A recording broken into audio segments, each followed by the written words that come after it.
So we've covered some of the more the structural components, the hygiene stuff.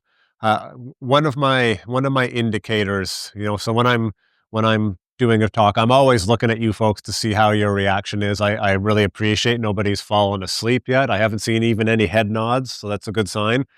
But I see nods at certain times, or I see like really focused attention at certain times, and those things always stand out for me.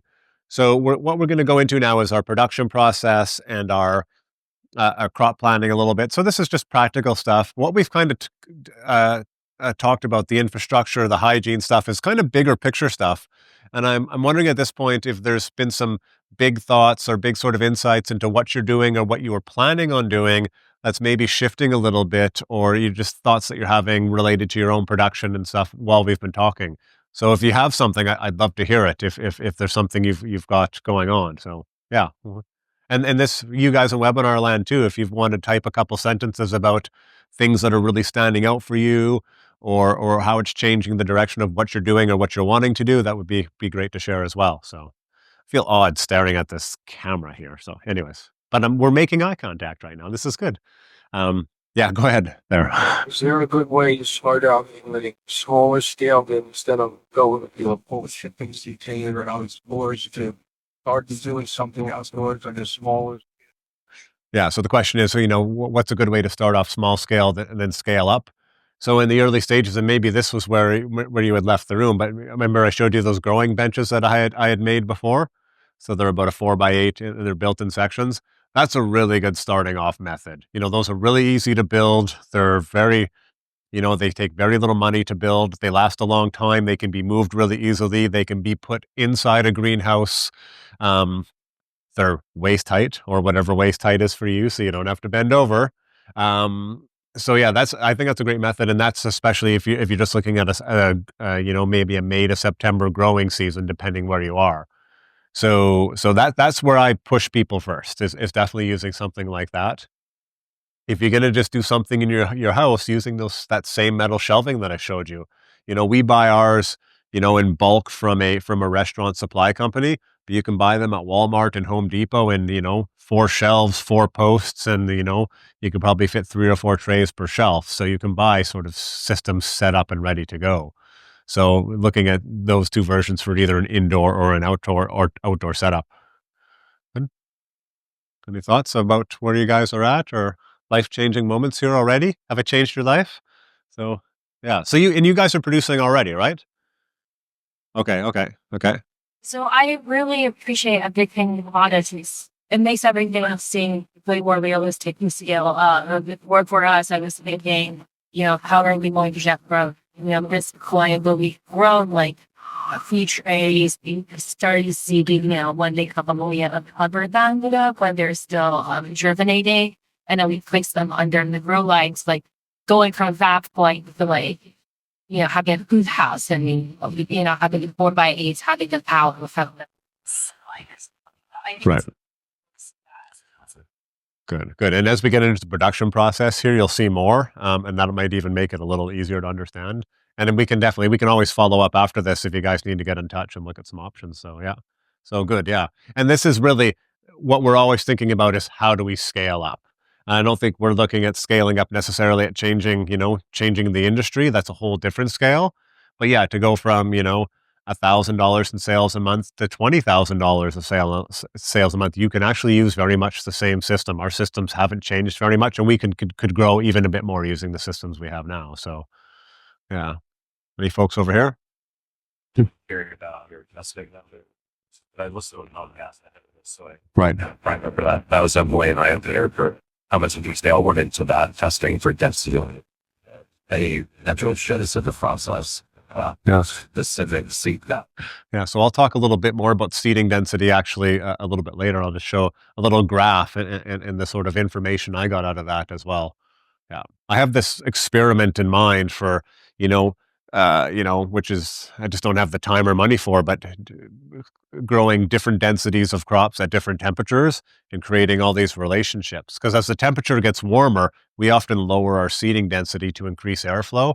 And there's probably some good sort of formulas we could get with different crops at different temperatures and get a sense of where your seeding density should be at. So I got that said us too, that you do experiment with how much weight was stored in crops, but there is a significant change. yeah, so what I've noticed is I could put a house on top of sunflower shoots and they'll still push the things up. So we'll talk about that when we get into stacking.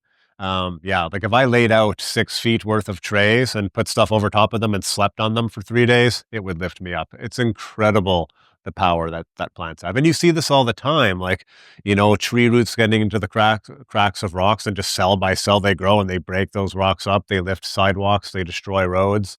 So yeah, it's amazing what they can do. So you'll see in some of the pictures, actually, it talks to just that. And I'll talk about our process, about what we do and what we've learned and some of the variability there too. Yep. Good. I'm really excited about this. It's right up my alley as far as being successfully ridiculous about stuff. And I'm a little worried because then I could like disappear into it and myself and get pretty low. I think it could just like, that could be convoluted. Yeah, there's worse things to become obsessed with. So keep that in your back pocket. Yeah. Yeah. Any thoughts from you guys, or? How much has your system like evolved and grown since you first started in year 1, so now you're in year 10, looking at every first time, versus now you've literally got this without a sprinkled area where you're doing everything.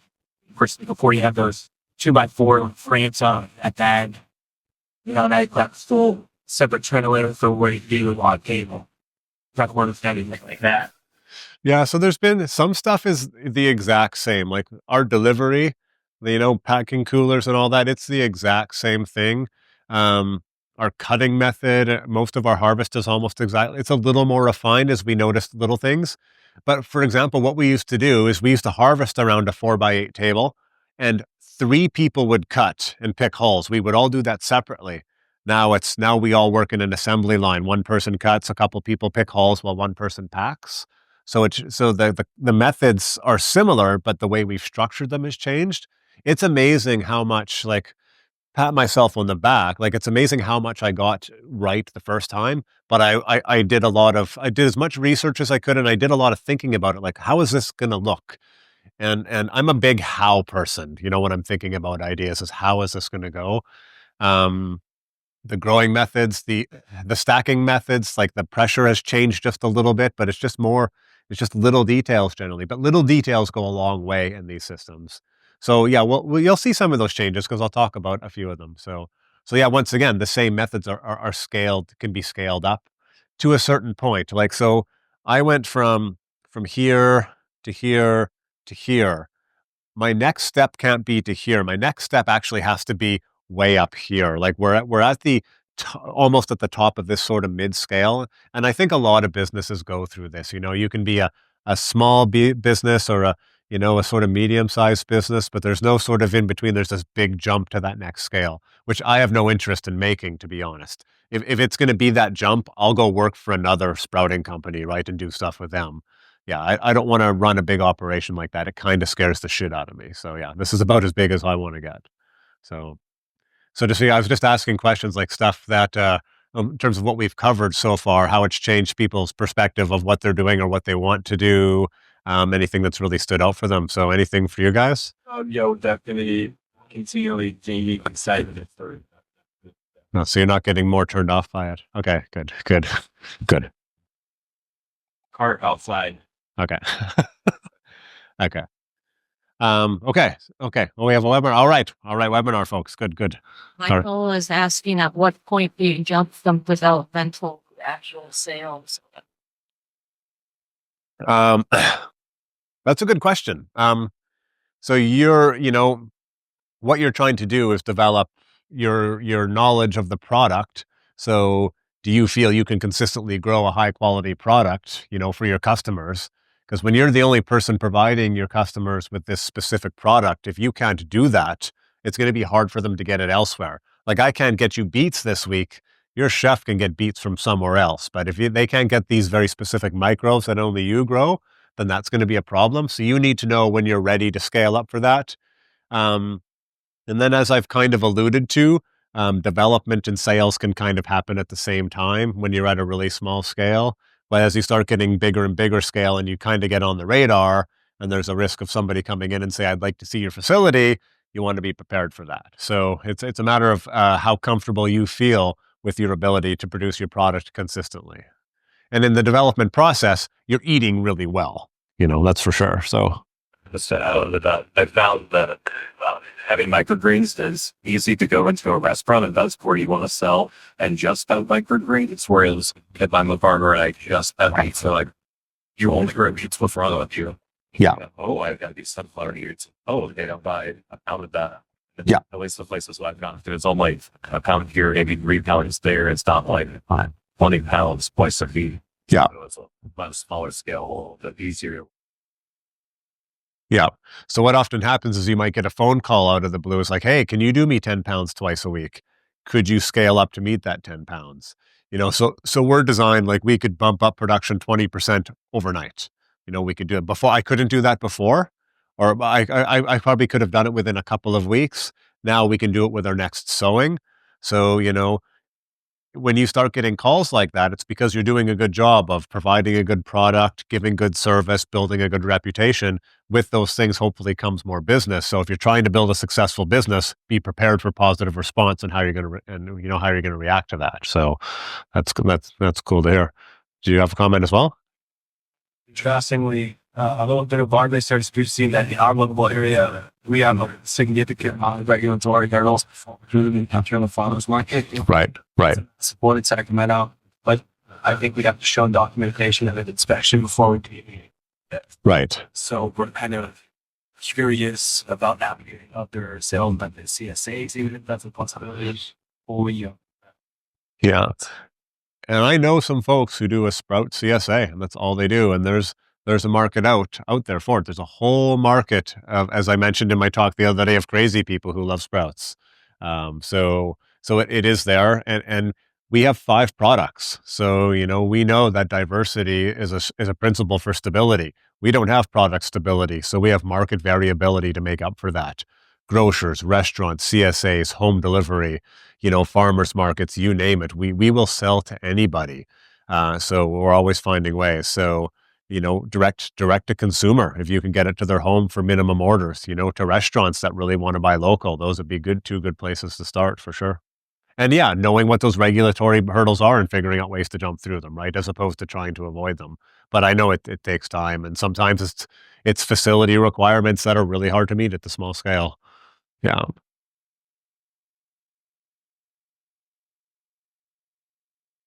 Yeah, so in general, we're moving more towards everybody's prepaying. If they're home deliveries, restaurants, we're new restaurants, we're doing COD because chances are they're going to fail. I hate to say that, but the odds are stacked against them. And then for our established customers, we're invoicing and then sending them a statement once a month. That is now our preferred method. So in the beginning, I loved COD, cash done, no following up an invoices, nothing like that, walking around with, just being able to do everything in cash. Now we don't want to handle cash. We want everybody to pay online. We want people to send us a check so it goes into our bank account. Cash is hard to keep accountable, actually. We've got multiple people doing deliveries, making sure they bring the cash back to us. Not that we're that worried about theft. It's hard to trace cash, like if you're not sure if something's been paid. But if it's been paid by check or online, it's easy to find that documentation. So at our scale now, COD, we're actually moving away from it. We have a few COD customers, and yeah, new restaurants that have just opened up, COD for sure. And you'll hear, I think Curtis talks about the same thing. It's absolute because chances are they're going under. I've got a phone call to make Monday morning to a restaurant. It's like, hey, you guys owe us $1,000. We need that money. You can't. You can get burned pretty bad. And I feel like microgreens don't have a lot of attention where we're at, and just something that would make it raise awareness of. But how do you educate people on the greens and stuff like that? Yeah, so this wouldn't be necessarily my strong point. I'm the grower, but yeah, we give a few recipe ideas. Add them to salads or make salads with them. Great toppings on burgers and wraps, things like that. We're often getting people to make tacos with them. great garnishes, just a side on a plate. So just throwing a bunch of ideas out there. And we talk about it in just like a very matter of fact way. So when we are telling people, they're like, oh yeah, like they're food. You just mix them with other food and you make dishes. So yeah, that's not too profound. So yeah, a lot of folks will do recipe. If you're at the farmer's market, bring a different recipe card every week. Here's this great. So I have a salad I do with sunflower shoots. It's sunflowers with blue cheese, cranberries, roasted pumpkin seeds, and then an oil and vinegar dressing. I've been eating it for years. I love it. I tell everybody about that salad, right? Pea shoots, I'm like, yeah, pea shoots you can eat raw or cooked. I make miso soup with them. I stir fry them with butter and garlic. I talk about the things that I use them for a lot. So yeah. All right, let's move on and get into production here. So this is our process. Basically, the 6 stages. We fill trays with soil. We rinse, sanitize, and soak our seed. We sow our seeds. We stack and cover the seeds. We uncover and we grow them. This would be our growth stage. We harvest and pack. So this is what we're going to look at sort of step by step. Nothing should be really out of place here or much of a surprise. Probably the most unique thing in here we'll talk about is the stacking. And there's a couple different reasons for that. And at this stage, which is part of the germination stage, I'd be curious to hear what other folks are doing in there as well. I like charts. This is a chart I made once to get a good sense of the flow of things, looking at our inputs and our processes there. So you've got all our inputs and it's just step by step. And most stuff goes out of the system. The only thing that's coming back into the system is our trays, which we're washing, sanitizing, and throwing back into the system. So if you like charts, and this chart on another thing, you can click on stuff and it goes to other charts. Anyway, it's a little geeky. Okay, so as you know, we're growing microgreens in trays full of soil. So the first thing we need in order to do that is basically our tray full of soil. So we spend about an hour or 2 hours each week filling trays with soil. So if you've done bedding plants, if you've done starts, you've done this before, there's not really any magic in it, but it's one of those things where there is some attention to detail that matters. You've got 1.25 inches of soil. If you've got a little dip in there, that's like 20% less soil in that section there. That's 20% less water holding capacity you've got. So I'm meticulous with our folks about how they do that.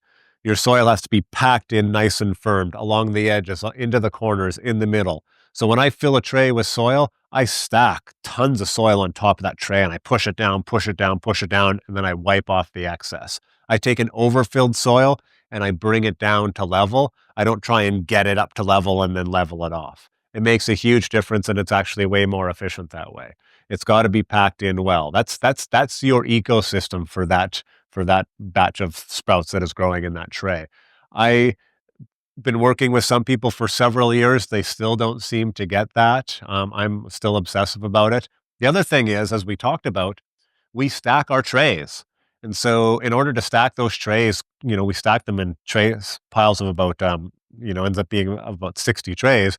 They actually need to be level in order for them to stack very well. So that's that in our transfer cart and then in our storage area. So we're stacking them up like that. If they're uneven, they'll topple over. We've had a few toppling incidents. So as I mentioned, we tend to have a time we set aside when we're prepping trays. We get a whole bunch of trays prepped for the week. So when it comes to sowing time, we don't need to think about it.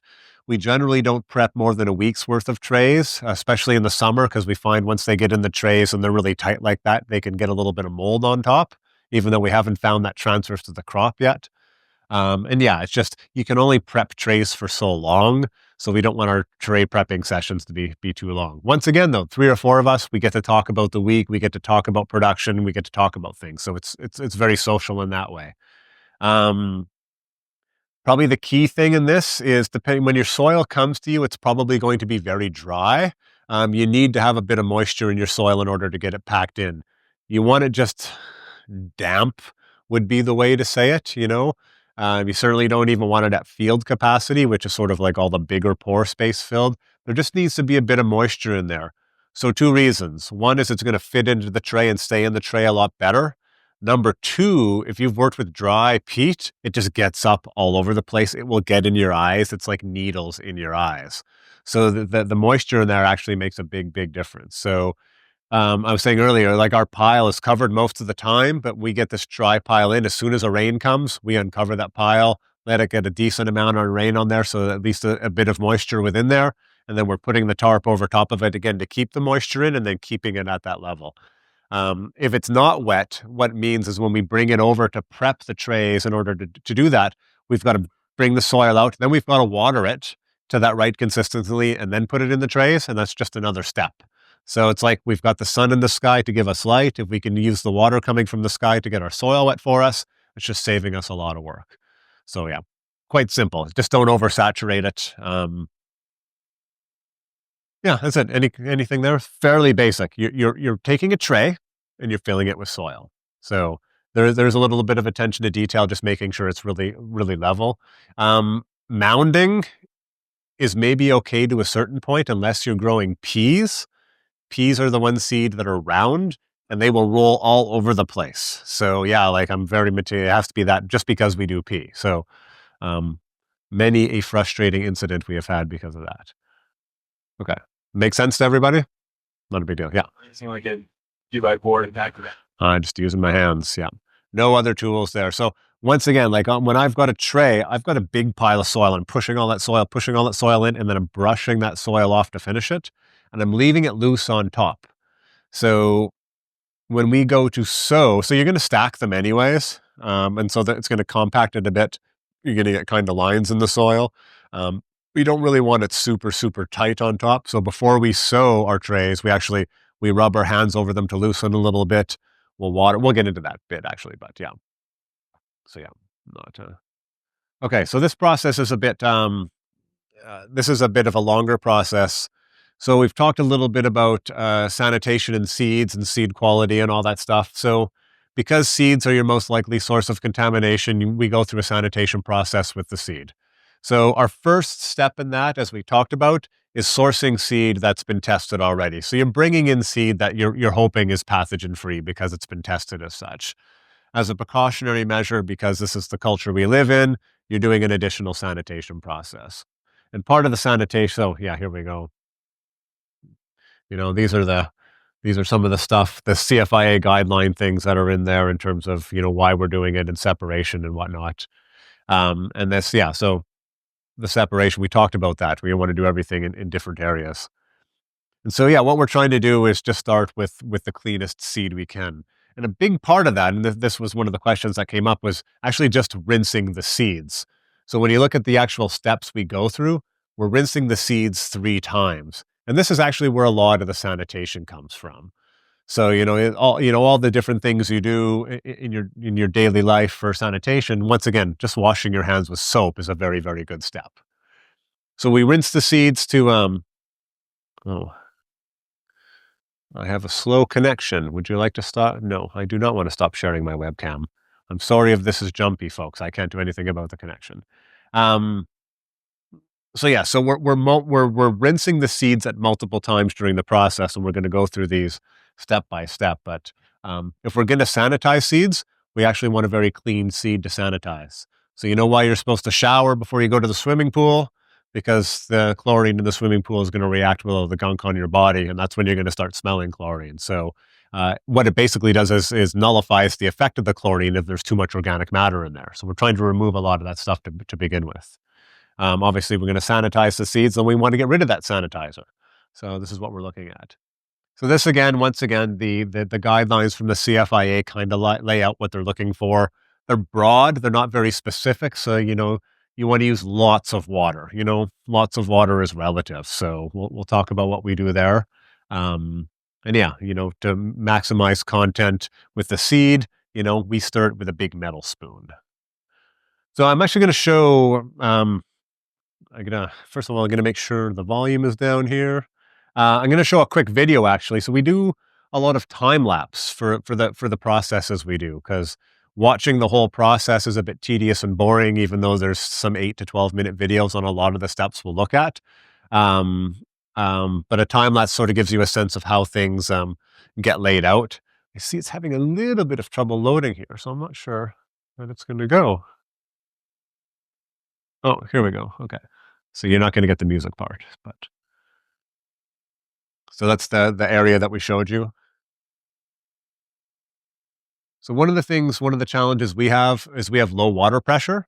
So we pre-fill buckets of water with water while we're rinsing, and add additional water to make sure we have enough water there to get a good rinse going. This is actually real time. I do move this fast when we're going. So we're rinsing the seeds to remove any debris, basically. And you'll see with a lot of seed, there's a lot of debris that gets in there. So then we move it to another bin and we add the sanitizer, which we pre-mix. And we have a chart that has all our, for different volumes of seed, how much sanitizer we're going to use for that. What's that? Yeah, yeah. So we soak in the sanitizer 15, 20 minutes, up to 30 minutes. We stir it to make sure there's a lot of, mixing happening there. Everything gets exposed. And then here, when we go and drain the sanitizer out, there's actually another bucket underneath there to catch that sanitizer where we are, because we don't have a drain. So we take that there and we can put it down another drain. If you're indoors, you should be able to put it down any regular drain. It's not a controlled substance. So once again, just using lots and lots of water there to make sure we're rinsing off any of the sanitizer that's still present. And we do that whether we're using a no-rinse sanitizer or not. We always find with no-rinse sanitizers, there's still a sign of it there. We just don't want any of that there. So in this case, we're doing sunflower, which after our sanitation process, it goes through a soaking process as well. And the soaking is the process which induces germination. And so folks are probably already doing this with some of their bean seeds or maybe some of their squash seed. Same thing here. And so here, what we've done with some of our crops is we've just left them in the sanitizer longer, and that becomes our sanitizing and soaking stage. And other ones we separate that process. So that's just sort of a quick look at that. So when I send you material, there'll be about a 12-minute video where I walk through all that stuff. And we cut out the 10 to 15 minutes of waiting for the sanitizer, but I'll talk about a lot of the steps and what we do. That's stuff that me going through with slides here is just going to be completely tedious for you, so we won't do that. But yeah, it's an important process, and it's one of these things that takes a bit more time to jump through these hoops, but I think we get a better quality seed from it anyway. So our initial rinse is to basically remove material. So you get dust in there, you get other particles of things. And so, yeah, we find actually, this is actually a good stage to go through anyways. Even if you weren't sanitizing your seed, at least rinsing it is going to remove a lot of debris and potentially a lot of pathogens as well. So yeah, in terms of sanitizing, so yeah, getting into I've actually got the aseptox on there, which we have used so as a sanitizing step. So in Canada, the Canadian Food Inspection Agency gives us 2,000 parts per million for sodium hypochlorite as a sanitizing standard. Yeah, in the US with the FDA, it's 20,000. I will go on camera saying I don't recommend using 20,000 parts per million bleach to sanitize your seed. That's excessive. It's too. I'm actually wondering about going down to 200 parts per million with this if we continue to use bleach. We're looking to switch to peracetic acid and may actually just use aseptox in the meantime. It's a lot, and so if you're going to do production here, you could use 2,000 parts per million and say you're using Canadian guidelines versus US guidelines. Sometimes that goes over well, sometimes it doesn't, but at least you're following something. If it's good enough for Canada, it's good enough for you. Come on. Are we really that different? Can't we all just get along? Hydrogen peroxide works well. Hydrogen peroxide breaks down into basically heat and water. It's a little more expensive, and you've got to dilute it down. So you can often get it in 35% or 30% concentrations. You just need to be careful and know what your ratios are. So for all the things we have a chart. So if I'm doing this many, I know the density of the seed we're using. So once we know our sowing density and once we know how many trays we're sowing, we have a chart that helps us determine how much sanitizer we're going to use for each batch. So our Canadian Food Inspection Agency guidelines want us to use 5 times the sanitizer for every, by volume for the seed we're using, and we use twice as much. 5 times as much is just an excessive amount of space and sanitizer. When the inspector comes, I tell them that, and they say, great, you're sanitizing your seeds. I understand why you've made the change. It's all good. So these are one of those things where I know the regulation, we're doing something different, we're still doing stuff effectively, they're okay with that. This is why you want to know these guidelines so you can make adjustments and justify why you're doing them. We have a webinar question? Oh, let's see if I can. Okay.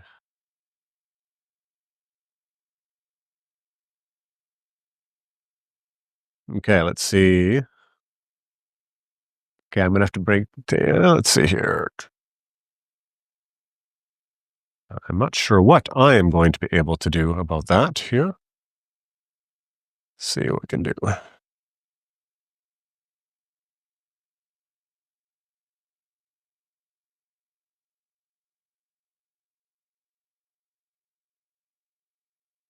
Okay, so according to this, I am online with a very, very strong signal. So you have been disconnected from the webinar.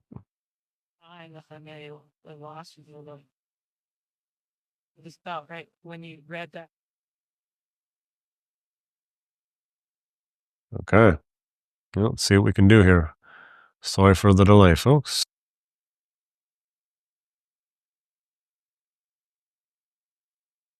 Technology. Any questions while I'm doing this?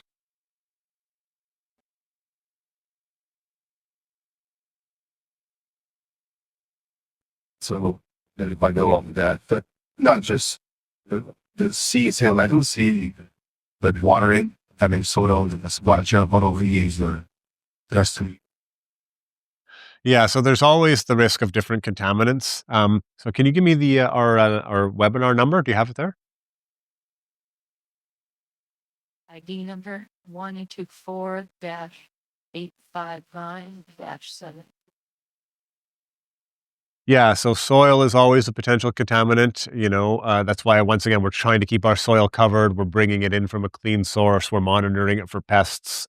Soil splashing up isn't actually too big of a concern. When the crop is quite dense, the soil hits the crop and then kind of trickles down, kind of like it kind of does in a forest when it's raining.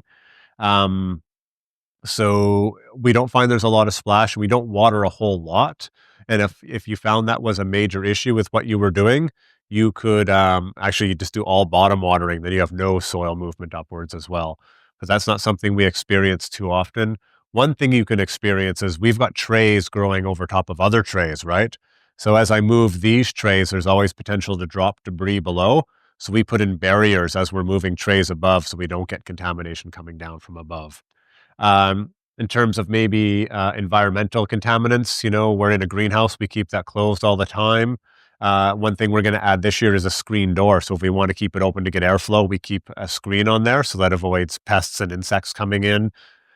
We haven't had any airborne contaminants, but if it's something that, at least knowingly, if it's something is a risk in your area, having screens again to make sure they're able to catch anything in the air might be a good idea as well.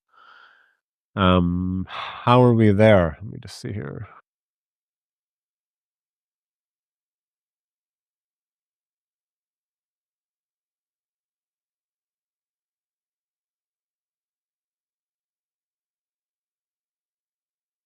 So it says I'm muted on the microphone. Can you unmute me, or do I do it here?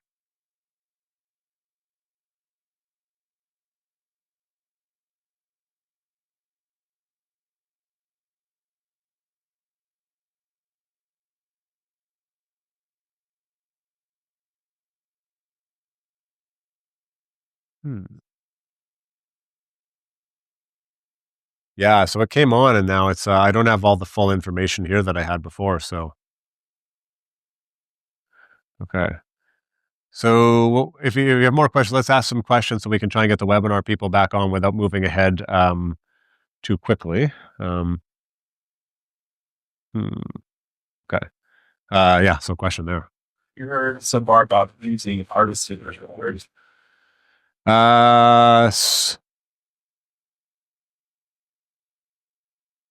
Fishing. Artisan rainwater. So there would be guidelines for how to sanitize water. Like if you've got a well, you'll often maybe even just a few drops of bleach is sufficient. I don't remember what the numbers are. your requirement is to use potable water. So the question is, would you drink it? And so, yeah, so my intuitive answer with rainwater is no. Use it for washing up and other things. If it's a requirement, then you would need to treat it in some way, and I don't know the best way to do that. Probably a very expensive treatment system. So once again, what it comes down to is what would the health inspector say? And if you're recycling water, it's probably more than the health inspector you need to answer to. So, yeah, and so yeah, when we're looking at say an aquaponics system again, like we've talked about, that's where things get a little tricky. In that case, I'm probably looking at keeping that water off the leaves, and I'm going to bottom water my tray. So we're getting the nutrient coming up into the soil, which is where it's wanted, actually. It doesn't need to pass through the crop canopy to get into the soil. So if we can bring that up from underneath, you're probably much better off. And that might be a better delivery system for you anyways. Yeah, yeah. Okay. Oh, yeah. Yeah. Get that back.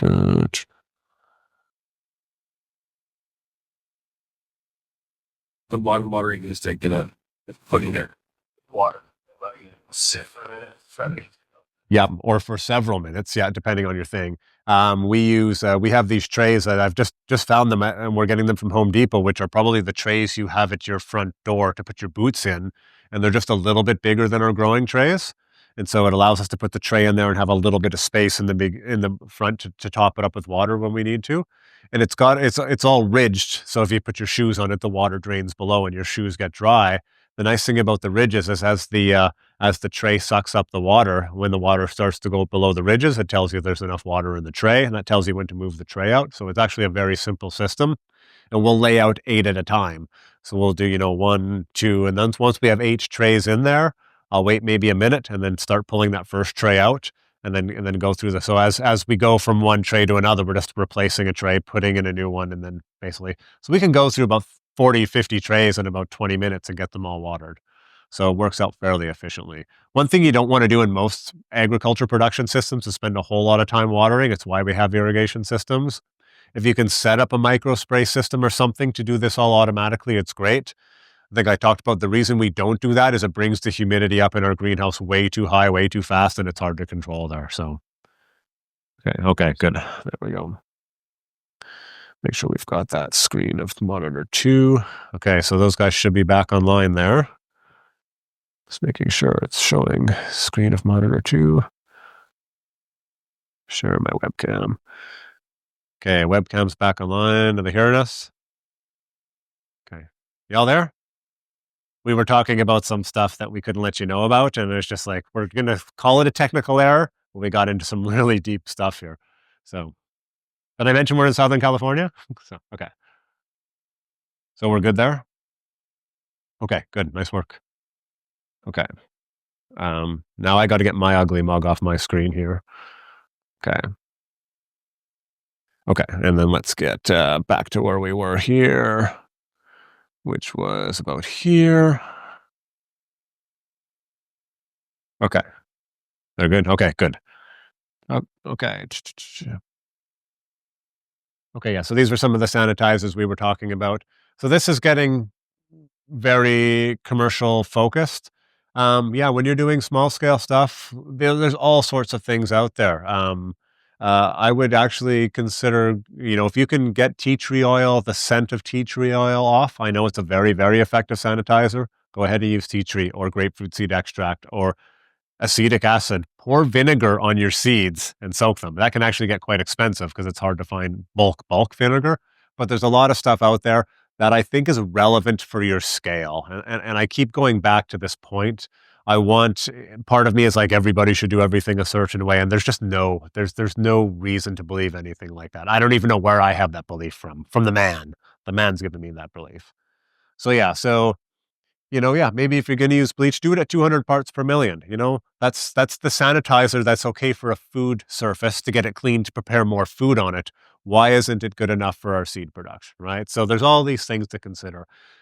Whatever you do, move ahead with knowledge, right? Don't just move ahead and not do anything because you don't want to deal with a standard. Make a decision, know why you've made that decision. That way, if you have to have the conversation, you're well informed. Does that make sense? Is that a good enough justification for what we do for everybody?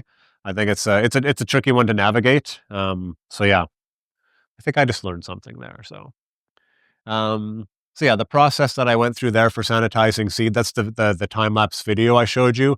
And I've got about a 12-minute video that'll get shared with you showing the whole process there. So I'll sort of talk through it, talk about why we do what we do. And yeah, the reason I use those big buckets of water is our water pressure isn't really good where we are. So I can't get a high volume of water into my bin just using my hose. So I get a whole bunch of water in those buckets, and that allows me to get that well mixed in. I stir my stuff really, really vigorously when I'm rinsing it and sanitizing it, so that agitation helps loosen anything else as well. And so the seed comes out really nice in the end.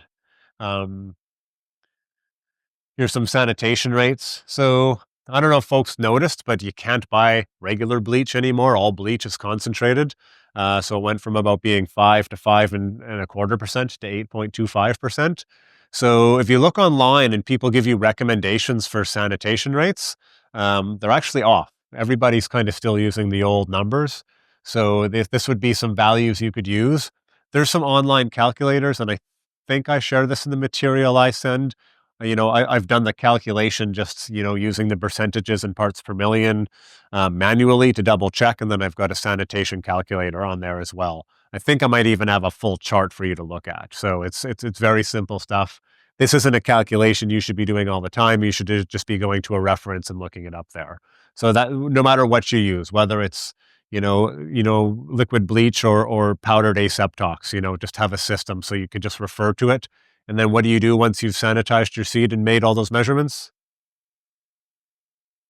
You input it into your phone so you have a record of it, of what you did. So it's a good way to double check that your staff is doing what you asked them to do as well. So this is just the language from our Canadian Food Inspection Agency guideline documents. So you've got that to look at. I think it's worth looking at, even if you're in the US producing, they're good guidelines. They're really well written. And as long as you're following this is from the Canadian government, we've got some sort of clout worldwide. So you can at least say these are the guidelines we're following and this is why. And I haven't found a good equivalent US government guideline document, actually. Has anybody else? Like, do you guys have stuff? Yeah, like the FDA stuff is just like, sprouts get passing mention in documents, it seems, but there's no, like, these are our guidelines. So there is, I think I mentioned them, International Specialty Supply. I think they are sproutnet.com. They do have some good documents on there, and they refer to some of the FDA stuff. So take a look there, and they've got dozens and dozens of sprout research papers, peer-reviewed papers. So there's some good information there. And then if you get bigger scale, they've got all the cool, sanitizing equipment and these cool machines where the trays go through and it lays the seed out for you. They're like $180,000, just, not much. So yeah, if you want some fancy machines, they're the people to go to.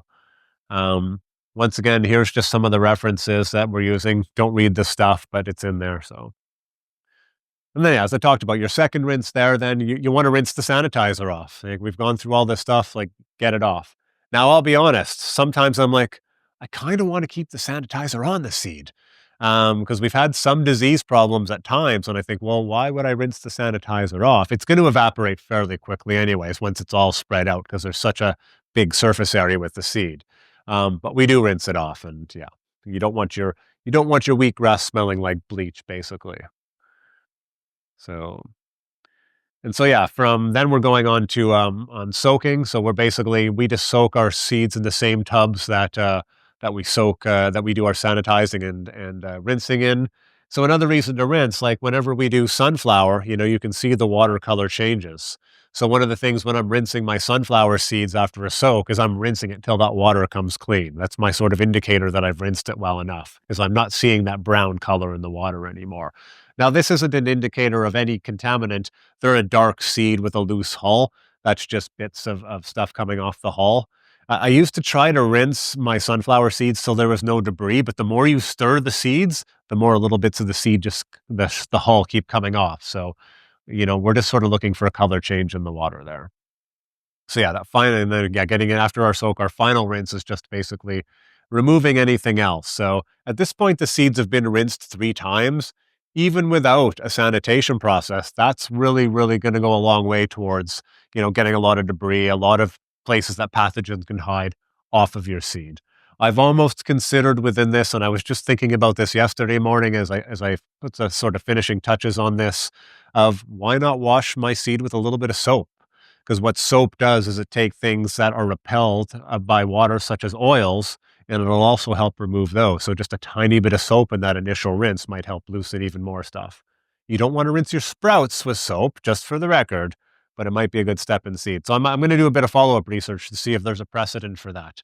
It's always good to find a precedent. This is how our laws work, and it allows you to justify things to another authority. So here's our steps again. Rinse, sanitize, rinse, soak, rinse, and then you're going on to sow. So does this make sense for folks? Like anything too much or like that doesn't make sense to you? Good. Okay.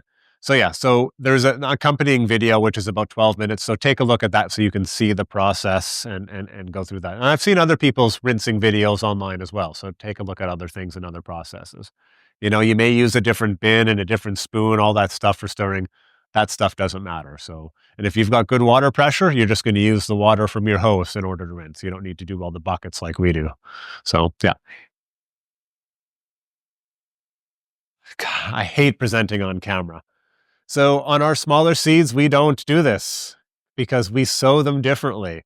And so what you would do with your seed, and we're actually going to start doing this year because we've been avoiding it too long, is you go through the process, you sanitize your seed, then you lay the seed out to dry it, and then you go through that process. It's just really, really, really easy to sow that seed dry because you sprinkle it on as opposed to spreading it on, which we'll talk about. You had to ask that question on camera. Yes. And me, the person who's obsessive about sanitation at some point has to answer that question. Yeah. So yeah. Yes, webinar folks. Like for us to know if to miss the stacking. We're coming on to stacking still. Yeah. Stacking happens after sowing. So.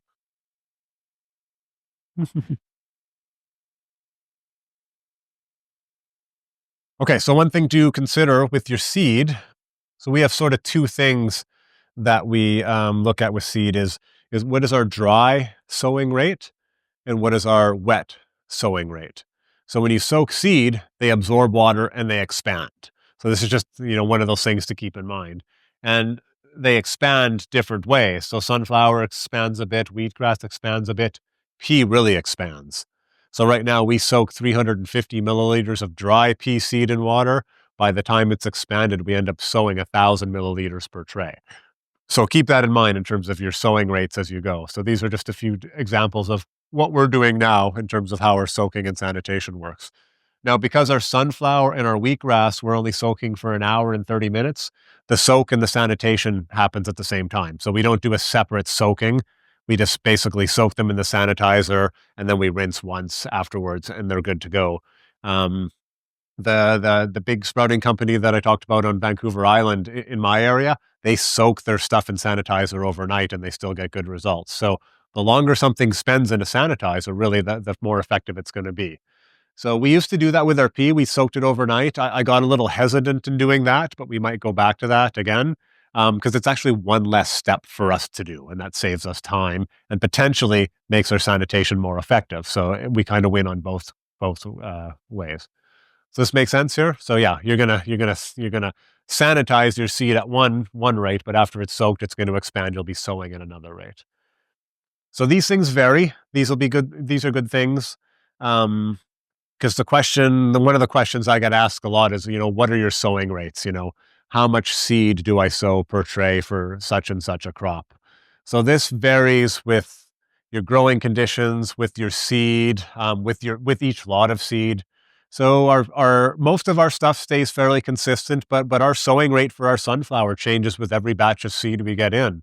And then sometimes as I mentioned, we'll lower our sowing rate in the hot weather to give us better airflow. So with our planting density, as we increase our planting density, our yield goes up and we get a better sort of return per tray. But at a certain point, that yield is actually going to start going down because there's going to be too much competition. And if it's too crowded, your risk of disease is going to go up. So if you wanted to really be meticulous, you would take, say, 3/4 of a cup and do 2 trays, and then a cup and then a cup and a quarter and a cup and a half and a cup and 3/4 and 2 cups, and you do replicates of each, and you would grow those out, and you would cut the trays and measure them both and average them out. And at a certain point, you're going to get a ratio of weight of seed to weight of sprouts. And the highest ratio is going to determine what your sowing rate should be. So I just kind of do it, we've just learned over time to try and maximize that. But if you want to be meticulous, you do a variety of sowing rates and find out which one's giving you the best return on that in terms of productivity. Previous slide, that vegetable, the willing volume, is that for dollars? Yes. Yes. Yeah. No. Yeah. No, it's the amount of seed. So yeah, we've just got to, when we're sowing, I can take a scoop of seed, measure it out, dump it on a tray. So yeah, and we'll go to that when we get to that. Okay. So this makes sense to folks? Yeah. In the, so the way I do it is like, imagine you put 2 seeds on a tray.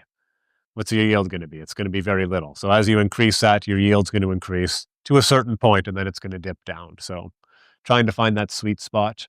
So we haven't done this sort of research. We've just learned to try, and we just look at the tray. So we try to get the density as tight as we can without seeing any disease, and that's what we sow at.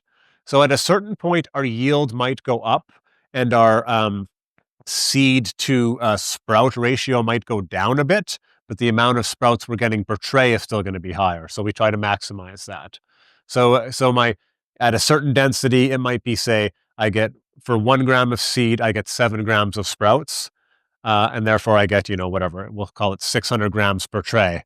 But in order to get 650 grams per tray, it might actually be 1 gram to 6.8. So I'm actually technically using more seed per gram, but I'm getting more per tray. And my measure is how much can I get out of a tray. Every single tray that I harvest, I want to get as much out of that as possible without having any disease issues due to density. Okay, make sense there? So seed relative, like we'll spend, I might pull up my numbers later. We'll spend $10,000 to $15,000 a year on seed, depending on the year. For as a percentage of our cost, if that has to go up 5% for more seed, that doesn't make a difference overall. So it's, more and more when I talk to growers, spending more money on seed is a good investment if it's giving you more productivity, whether it's microgreens or whether it's beets, same thing, especially if it's quality seed. Okay, any questions there? You talk about the density being too high and causing disease. Is it just mold? So yeah, it's mostly mold, and that's at the surface. And once again, like the more dense things get, the less airflow is coming through. And so, yeah, like I said, we generally try to bring density down a little bit during the hotter weather. Right now, we're pushing things hard. We're trying to just see how much density we can get, which is a measure of our sanitation. Right. So as I mentioned, when we take the trays after they're finished, we take them, we wash them, we sanitize them, bring them back into the system. We have very little disease problems. And you've seen pictures of how intense our system is. And I know from past experience when I'm like, I'm not going to wash trays this week. And then a couple of weeks later, I don't wash trays. Like 2 times in a month, I don't wash trays and I start noticing disease. So it's just like every single time, take the trays out, soak them, wash them, sanitize them back into the system. We just do that automatically, and we never see problems. To clarify, what are the visuals that you see? Yeah, so different for different crops. So on pea, you often get like the peel start to turn black, and then you get a fuzzy mold on it. Radish and sunflower, you get like a mush. You don't miss it. Disease, the plant diseases aren't subtle at all, and most of it's down low, right on the soil. Like it's rare you see stuff on the leaf itself. The stuff we generally see on the leaf is often due to the hull still sticking to it, or viruses that are embedded in the seed that are infecting the crop. So yeah, usually it's going to be at the surface, which means you can kind of cut around it, or you can cut over it in some cases as well. And all crops are that way. So, we do see it. We haven't seen disease in a pea tray in probably 2 years, and we used to have a lot of disease. But when we're harvesting, say, 50 sunflower trays, maybe 1 or 2 of those will have a little spot like that of disease. So that's the kind of stuff we see. Radish, we saw mold in radish for the first time ever. A couple of weeks ago, same thing, a little spot like that. I don't know what causes that, and for that amount of disease, I don't even think about it. If it starts going from 1 or 2 trays to 4 or 5 trays, then I start going, okay, what are we doing? And that's not a big amount either, because that's still like that much disease in a space that's a big area. But you're always looking for indicators. Well, like I said, you don't catch up. You're ahead of the game. So as soon as you see any sort of change, that's what you react to. So for example, if you're taking your product to a lab and you're testing it for E. coli or salmonella or listeria, there's no sort of guide. They don't say like, oh, if you're at this level, you're contaminated. There's just they're just there. But what they're looking for is you going from this level to this level. You're looking for change, right? So same thing. If I'm seeing change in the level of disease I'm seeing, and if I see it change incrementally twice, then we start looking at our sanitation right away. Yeah. We'll also look at our soil. We'll also look at our seed source. But yeah, right away, it's like, are we cleaning our benches well enough? Are we doing our trays well enough? What else has changed? We go through all our systems because you don't want that getting out of control. I've had disease wipe out full crops before, and it's not. Those aren't good moments. They certainly aren't. So, other questions there? Yeah.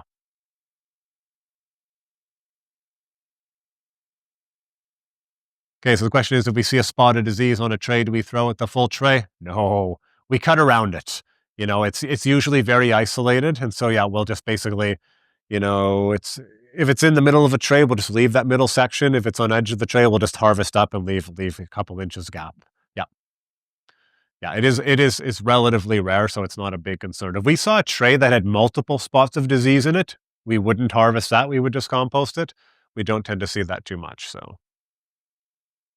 Something else? Yeah. So you miss water once a year.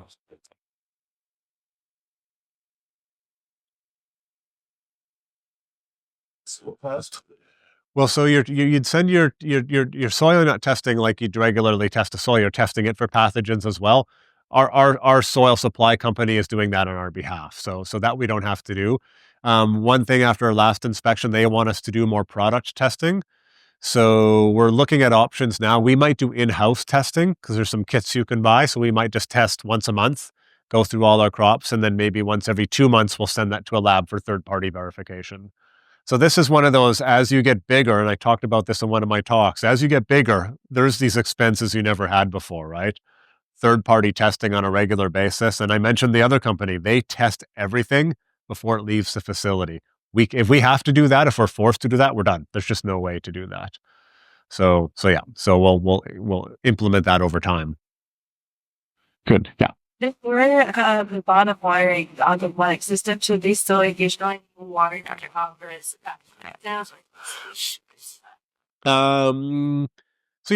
So you're not really watering over top to rinse the pathogens down. It's just kind of noticing that you're always moving stuff downwards. One of the things you're doing is washing the crop. And I find like pea shoots and sunflower shoots, they like that. Like I know with a lot of crops in the ground, you're like, don't water the leaves. Don't get leaves on, you don't want water splashing up on your tomatoes, and you don't want water on your spinach or your squash because you don't want to get powdery mildew. I find most of the sunnies and the peas and other crops, they like that water. It really helps freshen them up. It really makes them more turgid, so they're really standing up really well. Once again, just make sure you're using potable water for that, not the aquaponics water. And even just once or twice getting that done, because if you can harvest a dry crop, it's going to be much easier to handle afterwards. So we have a webinar question? When when you're making records on your soil, entry. Any details into a Google form or plenty? I use a Google form. Here, Glenn, I'll show you. I'll show you all too as well. It's just you might not get a sense of things as well. So yeah, so everybody has a list of forms on their phone. So our whole staff has it. So it's just it's a little icon in the corner there. And when I open it up, it shows all these different forms. So I've got one for the greenhouse, one for sanitizing, one for sowing, one for the fridge temperatures. So I'll just open up my, my greenhouse one here. We'll see what the connection does. And they're kind of set up to be really easy entry. So, I don't know. How does that look there on the screen? Is it a little far? Oh, really? Okay. Okay. So I'll go through and, we make everybody put their name in so we know who's doing what, or if they're doing anything. Then I'll go through here and you just take a look there. Like some of the stuff here, we'll record when we're uncovering a crop. when we've watered crops or rotated them. I mentioned rotating to get light. When we've washed our blocks, when we talk about stacking. So all our cleaning tasks, when we've vacuumed the floor, when we've washed and sanitized certain shelves. So there's a quick look at our, how's that for distance there? So down a bit. And I can get some screenshots of this there. Do you want it for your camera as well? Get it there. This is ridiculous. Yeah. All right. So this is a good form. I could actually, if someone reminds me, I'll share a version of these forms. I'll make a copy and you can take a look at it. Google Forms is super easy to use and it just stores stuff in a database. It's just, I know we're supposed to not like this stuff, but you can implant Google in my brain. I'm ready for it. Everything we have is integrated into here. Our email is in here, our forms. We use Google Drive for all our document storage so we can share it all and work on one copy. It's probably revolutionized what we can do as a business, and for sharing information between us, it's been great. So hopefully that answers your question, Glenn. Maybe you can, if you've okay, good. Oh, good. All right, that's good. Oh, you look happy. I don't know what's going on in the background there. Okay, where are we at here? Okay, so how many of you do this that are growing?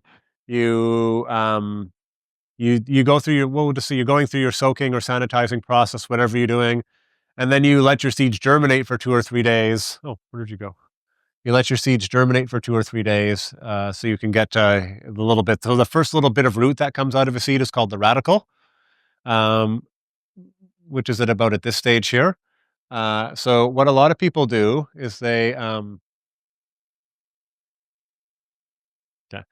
I'll correct that later. So what they'll often do is they'll germinate stuff for 2 or 3 days like that. So the radicle comes out, you get a bit of germination, and then they sow it into the tray. So is anybody doing that method? Because it seems to be the thing when I look on the internet for growing methods, I see this method a lot. And this is what a lot of people suggest. So I do not recommend doing this. I recommend soaking, sanitizing, rinsing your seed, and sowing it as quickly as possible. So 2 reasons for that. So when a seed is germinating, if you think about how it would generally be, typically it would be in the soil. And as the root goes into the soil, we think about plants absorbing water and nutrients, but plants are also releasing stuff into the soil as well. And so they would be doing the same thing there. There's these exudates that come out from the roots and they're going to get into that mixture. So if you're going to germinate your seeds like this, you would need to be rinsing them on a regular basis, which people do. The other thing is, though, when you go to take that seed and spread it on your soil, number one, you're going to damage the radicle. It's going to get damaged with every handling. And number 2, they're going to be oriented all over the place. You lose a day in production by doing that method. So basically for us, it's soaking the seed, getting it ready to go, rinsing it, sowing it, getting it in onto your soil as quickly as possible, stacking it, and you're done. Any time you can eliminate a step in a process, do it. Get your seed to where it needs to go to the next time as quickly as possible.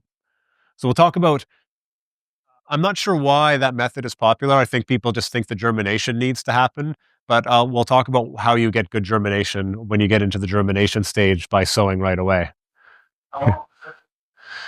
Didn't you see the chart? Okay. So it depends on the seed. So right now we're soaking sunflower for an hour, wheatgrass for about 30 minutes. Our pea we soak overnight. Buckwheat we do. Pea is one it really, really likes the water. Soaking overnight makes a big difference. Buckwheat we do for about 30 minutes. So we used to do everything overnight. And then we realized, an hour does it to get the germination going. And then, sometimes like in really cold conditions, we'll soak everything in very, very warm water. So we'll do this, even if they're soaking for a shorter period of time, it'll be in warm water. Or for pea, like it happened a little while ago, one of us forgot, or they did all the work. They got the pea in the bin and then did a bunch of other stuff and forgot and went home. So the pea was just sitting there dry in the soaking spot. And so it came in the next morning when we're supposed to sow pea and it wasn't ready to go. So we took that pea and just did it in real hot water basically. And so we did a 5-hour soak and got perfectly fine germination. So you can, same thing like we talked about, if you have warmer temperatures, you can shorten your growing cycle. You have warmer water, you can shorten your soaking time. Sunflower, a little bit of warm water. It's a warm, loving crop. It just brings it to life. And anything we can do to get everything off to a good start is a good idea. I mentioned we do everything outside. So on particularly cold days, so the coldest days are kind of the nicest days, as you often know. We will do our sowing. We'll soak in warm water. We'll do our sowing, and then we'll water our trays with warm water as well. So that just warms up the soil. So when they get into the greenhouse, they're ready to go. So really, really putting a lot of focus on getting them off to a good start, just like you should be doing with your children. So, and it really makes a difference. Like I said, they can handle adversity much better afterwards. But if they get off to a bad start, it's very, very difficult for them to recover. I can't stress that enough. Your focus is on good germination. Okay. So basically, we've gone through this work. We've soaked our seeds. We've induced germination. We're bringing our seeds to life. Now we need to give them a home. So it's going to show some pretty pictures of seeds germinating out of the soil. I get all artsy with my camera in the greenhouse. That's sunflower coming up there. I don't know how to talk about it so much. Oh no, we're not aside. We're going to sowing. I'm jumping ahead of myself here. Okay. Okay, so there's two types of sowing we do, wet seeding and dry seeding. So the dry seeding I talked about is when we're sprinkling the seed over top. The wet seeding is when we're laying it out and just spreading it out by hand. So we do a lot of wet seeding, and this is what we do for our large seeded crops. Why? I was making some additions to the presentation over the past few days, and some of the animations didn't get quite complete. So here's my co-op partner Ross sowing wheatgrass, and so here he's sowing numerous trays. You can see some of them are double stacked because he's laid out how many trays he needs to sow. It's going to bring to the next slide there.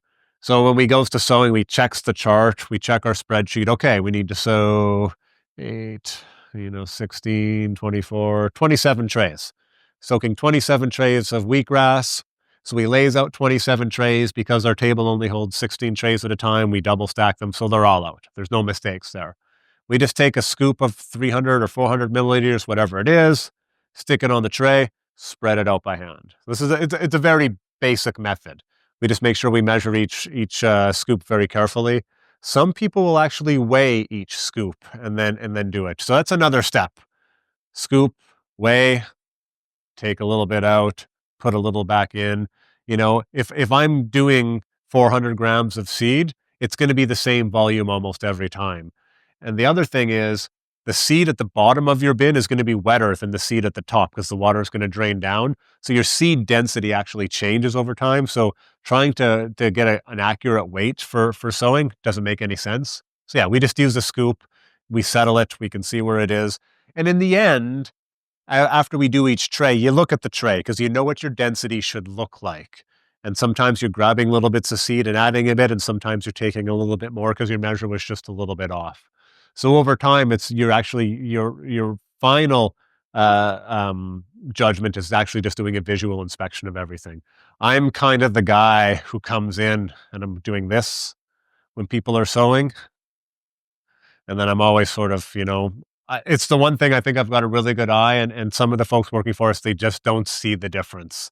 I can see 2 trays beside each other, and I can tell you out of the 5 people who work with us who sowed what tray. So that attention to detail seems trivial, but I don't want clumps of seeds and I don't want gaps of seeds. I want that seed perfectly evenly distributed amongst that tray every single time. Everybody who works for us has sowed thousands of trays. There's no reason every tray shouldn't literally be perfect. There's no reason for it.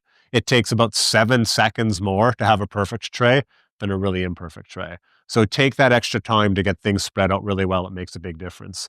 You want things, once again, you've got 1.25 inches of soil. You want to make sure that everything is spread perfectly out within that soil so there's not any extra competition in any one spot. So I'll show another quick video here. So this is a very quick time lapse of sowing pea seed. And it actually, we've got a longer version of this as well. And it starts off with sort of sanitizing and washing the table and then going through and laying out the trays and everything. And the general accompanying music to all this is either Clutch or Queens of the Stone Age. So, okay, there we go. So yeah, we always wash each surface, spray it down and sanitize it. We lay out our trays, water them.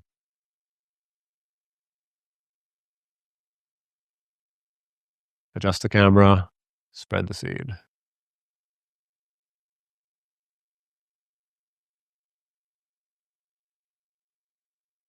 And if you saw what I did after that, because of the pea, the round pea, I went through and tamped that down just to push the pea into the soil a little bit, and so you don't get pea rolling all over the place. So yeah, and then here I didn't stack them.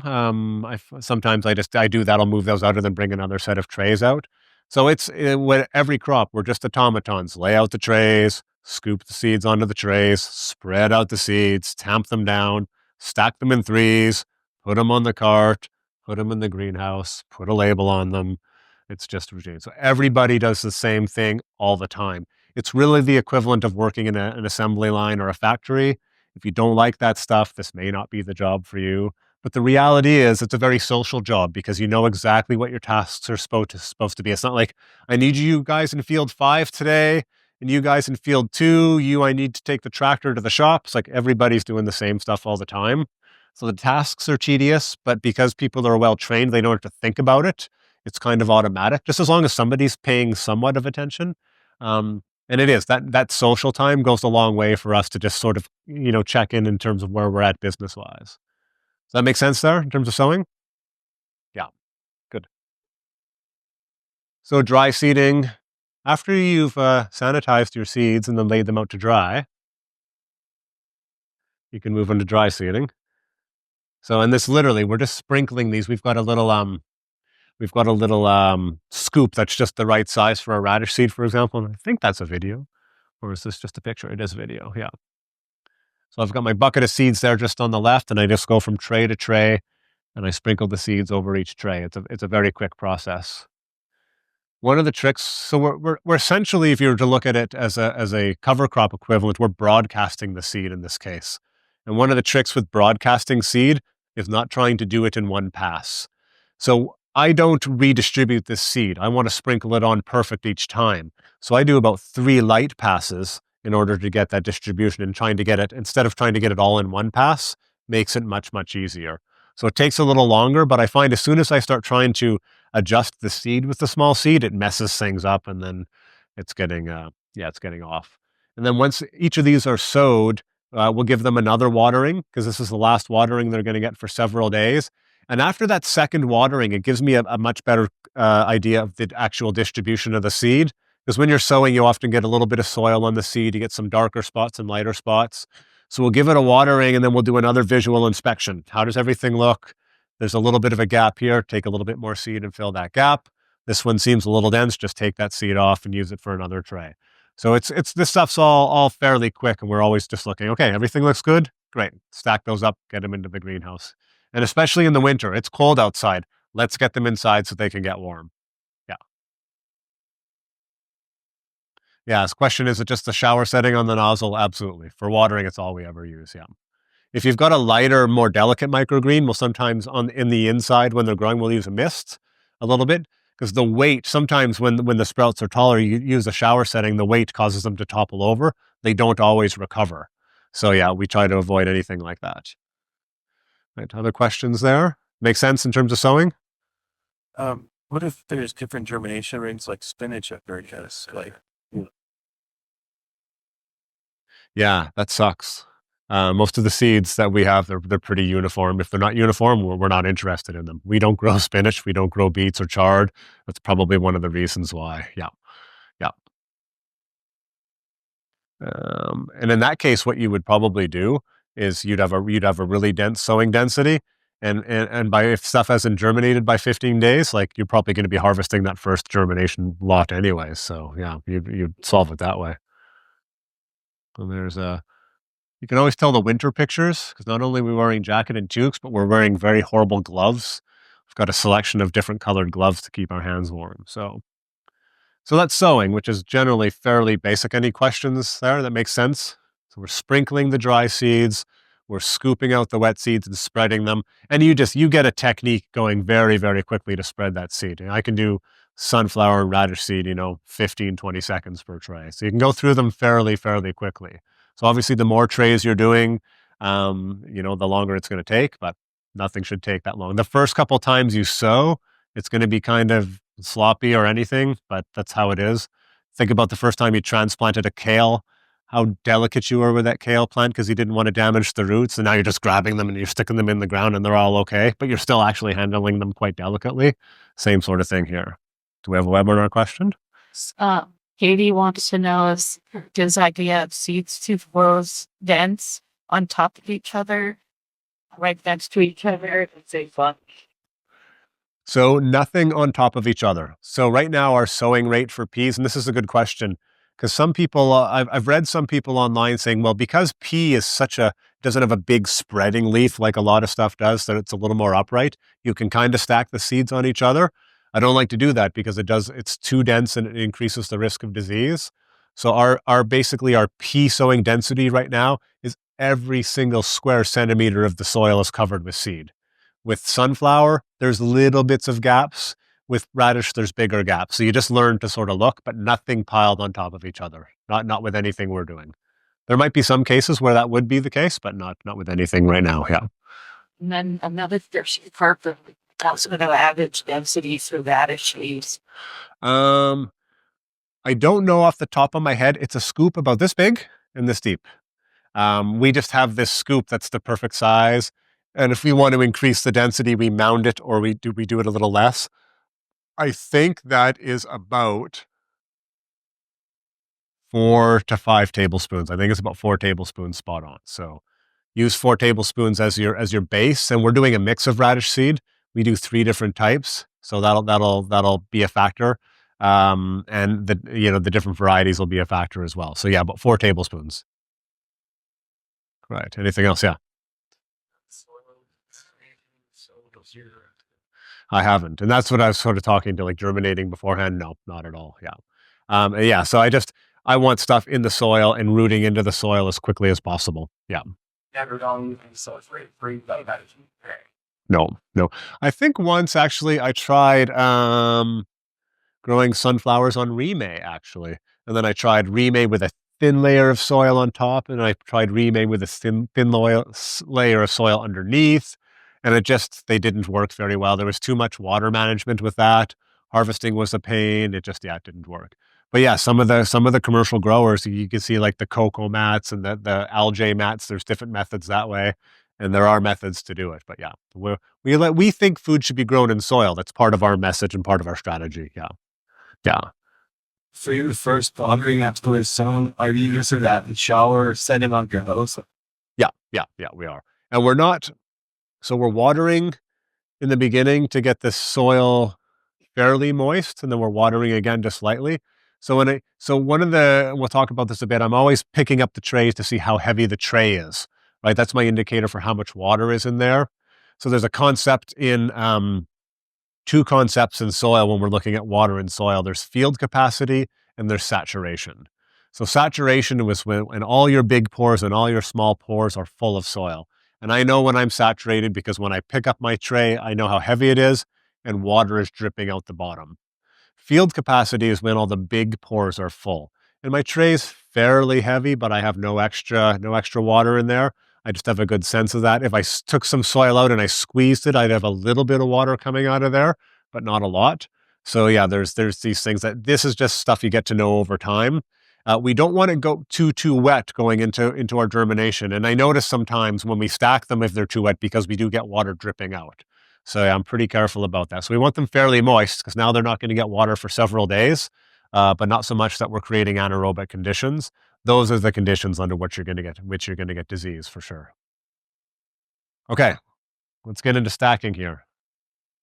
So let's get an image up. So I think this is our thing. The stacking. And there's a number of reasons why we stack our trays. So I'll just bring up another picture here. So this is our germination stage. And as I mentioned, so we've kind of got germination happening in one small end of our container, which is a little bit warmer because we've got a couple of baseboard heaters. And then all the rest of the container is for our growing space. So you can see how we stack the trays. Here they're in a slightly bigger pile. But just going back to this one here, we do everything in threes. So when we're sowing, we do everything in multiples of 3. So what we do is we stack the trays, and then now we do it a little differently now. We do a stack of 3 trays, then an empty tray. We put a 10-pound cement block on top. So we do that for everything we grow, whether it's a small seeded crop or a large seeded crop. And so this is achieving a number of things. So number one, that's a lot of trays germinating in a very small area. We need them warm and comfortable for that area. They don't need light. So all around there, it's all insulated. We don't have any sunlight coming in because it doesn't matter. We don't need it there. Number two, the pressure of the block and then the trays on top are really pushing the seed into the soil. So why do we want that? No, that might be a factor actually, but it's not why we do it. Why do we want the seed to have good contact with the soil? Was that? Yeah. So why is the contact important though? Yeah, so moisture. So we need the seed to be in good contact with the soil to absorb moisture. So a good example, I came in 3 or 4 weeks ago. There was no weight on the top of our stack. The bottom two trays had germinated fine, but we had about 50% germination or 50% good germination on our top tray. That's the difference it made. So without that pressure, it makes a huge difference. Why else? Well, you mentioned the soil, the seed, making kind of helps chain on that. Yeah, that'll happen anyways. Like, yeah, that'll kind of happen anyways. I could add that to my list of stuff, so that's good. Yeah, yeah. So obviously this is keeping light out, and then whether you're stacking it or not, keeping light out. We don't need light yet. It's keeping moisture in. Okay. Why else? And this is the real kicker, actually. All right. So if I was to take like this table here and lift it over my head like 50 times, what's going to happen? No, I'm going to throw it my back is what's going to happen. Yeah, I'm going to get stronger. And so these trays pushing that up, what it does is it gives you a nice thick stem on everything, and it makes all the difference. If there's anything you're going to take away from this, like amongst all the bullshit I've told you today, stacking is probably the number one factor that gives us our quality product. We don't stack. We don't get the same yield. We don't get the same look. We don't get the same storability. I think it actually helps them store a lot better because of this. That thickness, that work they had to do early to get germinated makes a huge, huge difference. So yeah, so this is a big thing for us. What's really interesting, and I know someone's asking it right now, like, okay, well, that bottom tray, it's got to lift the 10-pound block and 2 more trays. And those trays they've got a significant amount of weight to them. At the end of the cycle, it's the funniest thing. You can't tell the difference. You couldn't tell which tray was stacked at the bottom and which one was at the top. And I can't explain that. Generally, the top tray, when you uncover them, is a little taller, and the bottom tray is a little shorter, but very, very uniform. And I think the extra strength it has allows it to grow a little faster. So after the 3 days in the light and then the 4th day being harvest day, everything is perfectly uniform. You don't see like big, a little bit bigger, a little bit bigger. You don't see that at all. Everything evens out really, really well. So yeah, sunflower, pea, radish, buckwheat, wheatgrass, basil, cilantro, everything we do that for. And we didn't used to do it for the small seeded crops. We thought, these puny little things, there's no way they can do that. They have no problem lifting those trays up. Now you got to get the tray off at the right time. It's true you can leave those trays on for too long, and it varies with different crops. So you want to watch your trays as they're growing, because you're going to see them from day 1 to day 2 to day 3, how they're coming up there. So you can see these sunflowers, they're germinating well, they're coming up, they're starting to push up above the soil. You can see them sort of coming out behind. This is one I told you earlier. So remember, here's my crop here. Here's my next crop growing up underneath them. And there were times when my timing was off a little bit, when like that top crop really needed to come off. And I actually came in one day, and just as I'm looking at the end going, that's looking a little topply, that bottom tray pushed that top tray onto the floor. So I've seen that a number of times. So I'll show you a few more pictures here as we get going here. Like, it's incredible. Sunnies in particular, I'm pretty sure I could stand on a single tray and it would lift me up over a certain amount of time. So here's some more sunnies getting up a little bit more. So here's some radish. So you can kind of tell, like, okay, we want out. You've got this indicator on the side here, like, we want out, it's time. So for each crop, you're going to get a good sense of when it is to uncover. My general rule is to uncover earlier more than later, but you do want to make sure they're fully germinated and they're up a little bit. So once again, here's some sunflower. You can tell those guys, and you can see they're pushing that tray right up. That is a 10-pound block on it, yeah. And these are, but think about this is thousands and thousands of seeds, right? So if you think about one little seed trying to push up a bunch of soil, you get a whole bunch together. But it's crazy. Like it's actually amazing how much they'll actually push. So that's chloroplast. So we don't use that anymore. But what's that? Coro. So actually, that's the brand name. I think the technical term for it is hollow core would be the general. So it's like a corrugated plastic sheet, kind of like cardboard, and it's used for all. You see it for signs like real estate signs, event signs, things like that. So we kind of use it for varying things. We don't use it in this process anymore, but we use it for, like I said, our bench tops for using as dividers, like physical dividers where we need them, little things like that. We use them for signs at the market as well. So yeah, so we're always looking for that point which the crop is basically saying, let us out of here. How do you know that I'm supposed to go to This is a pretty good indicator. Every once in a while, I might pull it off and see a little section in the middle that's not. That's because somebody didn't water properly, most likely. But in general, I don't think about it at all. I just know by following the steps, everything's going to germinate. I just assume it every time. Yeah. Okay. Yes. You're not using it for about what do you get? Top tray, the top layer is a tray. So it's an empty tray that sits on top, and then the block goes right into that tray. And the blocks are just a little smaller than the tray, so they fit in there perfectly. I don't know why it took so long for me to figure that out. It's a great system. And the block it's the right right size, it's the right weight. Even though I could put 2 blocks on there and they would push it up just as easily. The reason I don't put 2 blocks on there, which I would, is that it would get stuck. So when I have vigorous growth, the trays get right up to the top, and I kind of got to wedge them out in order to get the trays out of, because we've got them stacked really intensively. You can kind of see in there how close the shelves are, right? So you can see if this goes up much, that block's going to get caught on that shelf. So we're trying to avoid that as much as possible. So yeah, and so what do we do when we take each of those blocks off of the top? Yes, nice one. Yeah. Dip them in a bleach sanitizer. So we clean everything. If I stick that and I go to sanitize it later, what am I going to do? I'm going to forget. So yeah, so we try to do that stuff immediately. Yeah. And this is why we would take the chloroplast out. We used to sanitize that. So we're like, let's just get rid of a step. Let's get rid of the chloroplast, get rid of a step. Made that much more efficient. It's quicker.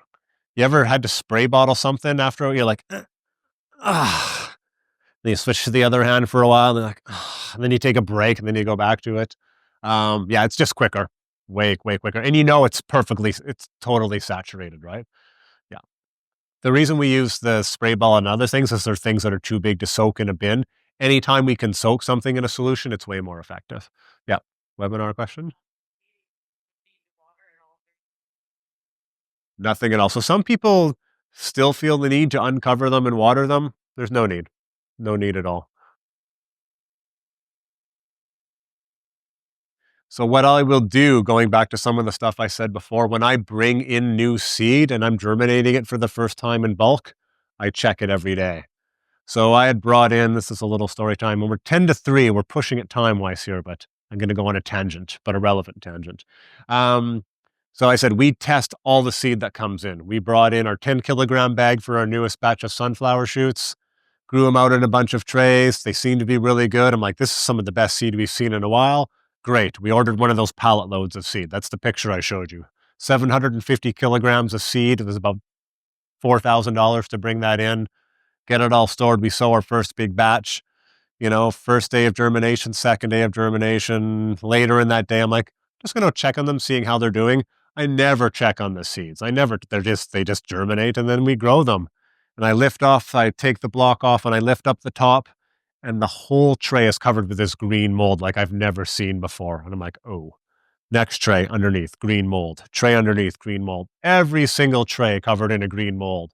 So we've just spent thousands of dollars on seed, and now we're covered in this mold. So I'm panicking. Like, what are we going to do with the seed? I always go, I'm pretty calm, but I always go to worst case scenario right away. And then I come back. I do my count to 10. I do my deep breathing exercises. I go for a run. I chill out. and come back. So what we did for this one is so my rule of thumb, you know, I wasn't sure what to do, but I always do something. I can't just not do anything. So what we did for that case was we used our 200 parts per million bleach solution. We gave everything a spray. So I know I'm going to have a long period still before I harvest that crop. We're going to water it multiple times, but I need to control this mold now. I can't get rid of this crop. And actually, I double checked. Like, it's actually a legitimate. I think I used 100 parts per million. It's the recommended use directly on food, and there is regulations for bleach directly on food. So we control that batch. The next couple of batches, it shows up, and I call the seed company. We talk about it. They're like, "We haven't heard this. We haven't seen anything like this before. Let us know how it goes. If we need to take the seed back, we'll take the seed back." And this is nice seed otherwise. Like, we had just gotten these beautiful uniform trays. This might have been our Canadian seed, and like, I want this seed to work, so we're going to find a method. And we do a little more sanitation in the beginning. We try a bunch of different steps. Then after a while, it just kind of goes away. I'm like, oh, like, well, what did we do that worked? And it wasn't until a couple months later, I think I kind of realized, like, we didn't do anything. We brought something new into the system. The system wasn't ready for it. This fungus, which was probably just present in the seed, and it just takes a little bit getting through the sanitation process, thrived. And over time, all the other, bacteria and microorganisms within the shipping container, they caught on to this and they started filling that niche again, and they evened things out. So it doesn't seem like it, but we've got a bit of an ecosystem happening in the container. And we've seen this with other seed. We saw it with cilantro seed we brought in. We brought in cilantro, and we're having these disease problems. I'm like, cilantro's hard to grow. We can't get the disease to stop. And maybe it's just not the right thing for our system. Maybe it's too hot. And then my co-op partner Ross tries something which is the opposite of what we'd usually do. He doubles the planting density of the cilantro. When we're seeing disease, we always lower the density. So he doubles the density. Next crop, beautiful. It's like a carpet of cilantro. It's awesome. It's the perfect crop. And we realized same thing. Okay, the cilantro came in with something. Over time, it adjusts to the system, and now maybe we can grow cilantro just fine. A sort of counterexample, we've got little disease problems with basil. We've had them for a year. We can't control it. So then we go to the next step. Maybe this isn't the right seed for our system. So we're always going through these steps to problem solve in order to look for the best solution, but also the easiest solution. If the seed's the issue, we get new seed. If the soil's the issue, we get new soil. If the growing system is the issue, we look at upping our sanitation processes. So it was a good lesson for us, for sure. Make sense? Was that a good story? All right, good. That was a big lesson for us. It really was. So yeah, when to uncover. So yeah, just after I took this picture, one of those two got pushed onto the ground. You can see these guys. We don't stack this high anymore, but you can you get a sense that maybe I should uncover those, So over time, you learn for different crops when to do it. We're very specific with some. Other ones were a little more flexible. So then we uncover. So these ones were so vigorous, so the yellow in the middle here hasn't seen any sun, but the green stuff on the outside is the stuff that's been peeking out saying, we're ready, little less pressure. So here it is. We've laid out a bunch of our sunflower, like everything in this case, they're very, very yellow, no photosynthesis. So there is a market, I think, for this crop. So there's our wheatgrass that's just come out as well. Another one of these artsy shots of the sunflower. You can see how uniform those are. So I'm always looking at different things here. So always thinking ahead. So when I look at this crop, like, what do we think of this crop in general? It's just been uncovered. How are we feeling about this crop in 4 or 5 days? What do you think? So what's your indicator for that this is a pretty good crop?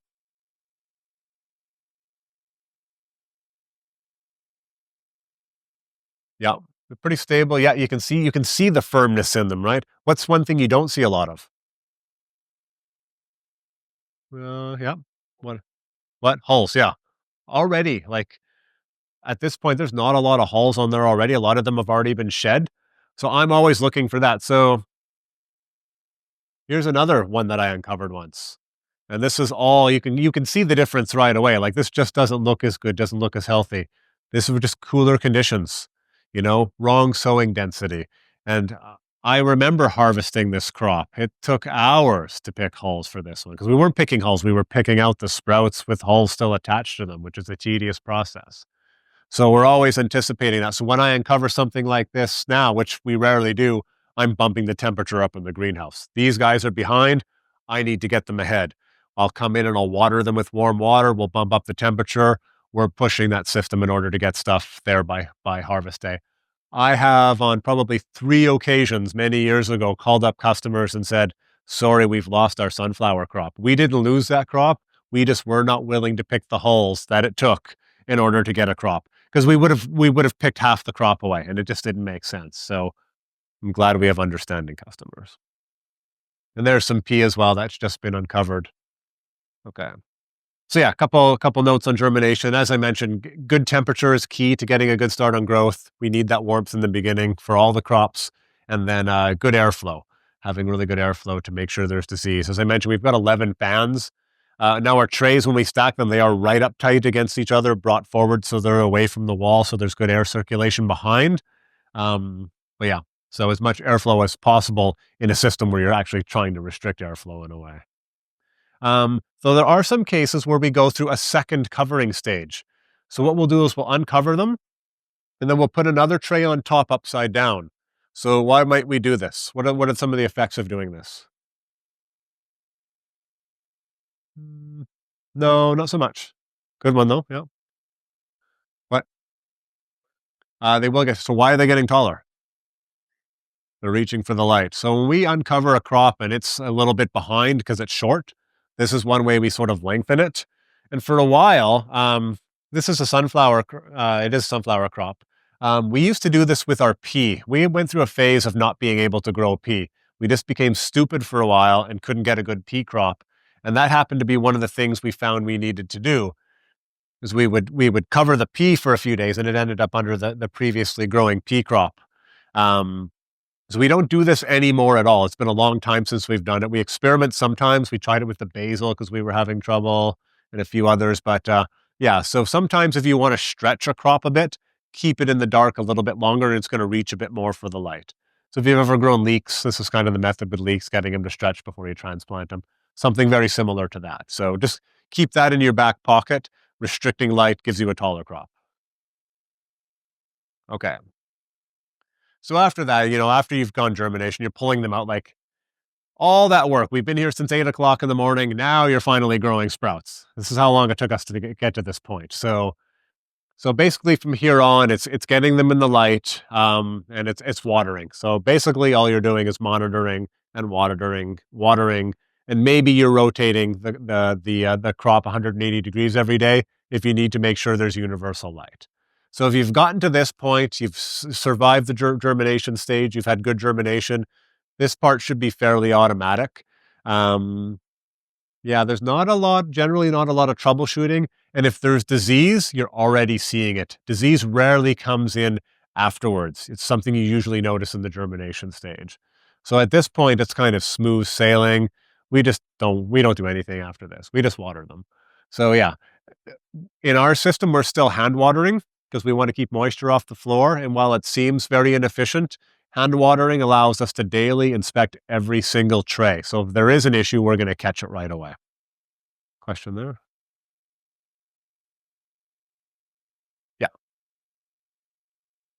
We just have one hose and it's right in the middle. So the attachment is up here and then it hangs on a wire. So it sort of slides around and allows us to come down.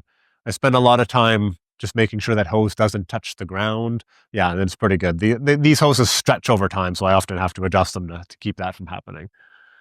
All right, so yeah, so the other thing is obviously as we put stuff into the light, it starts to turn green.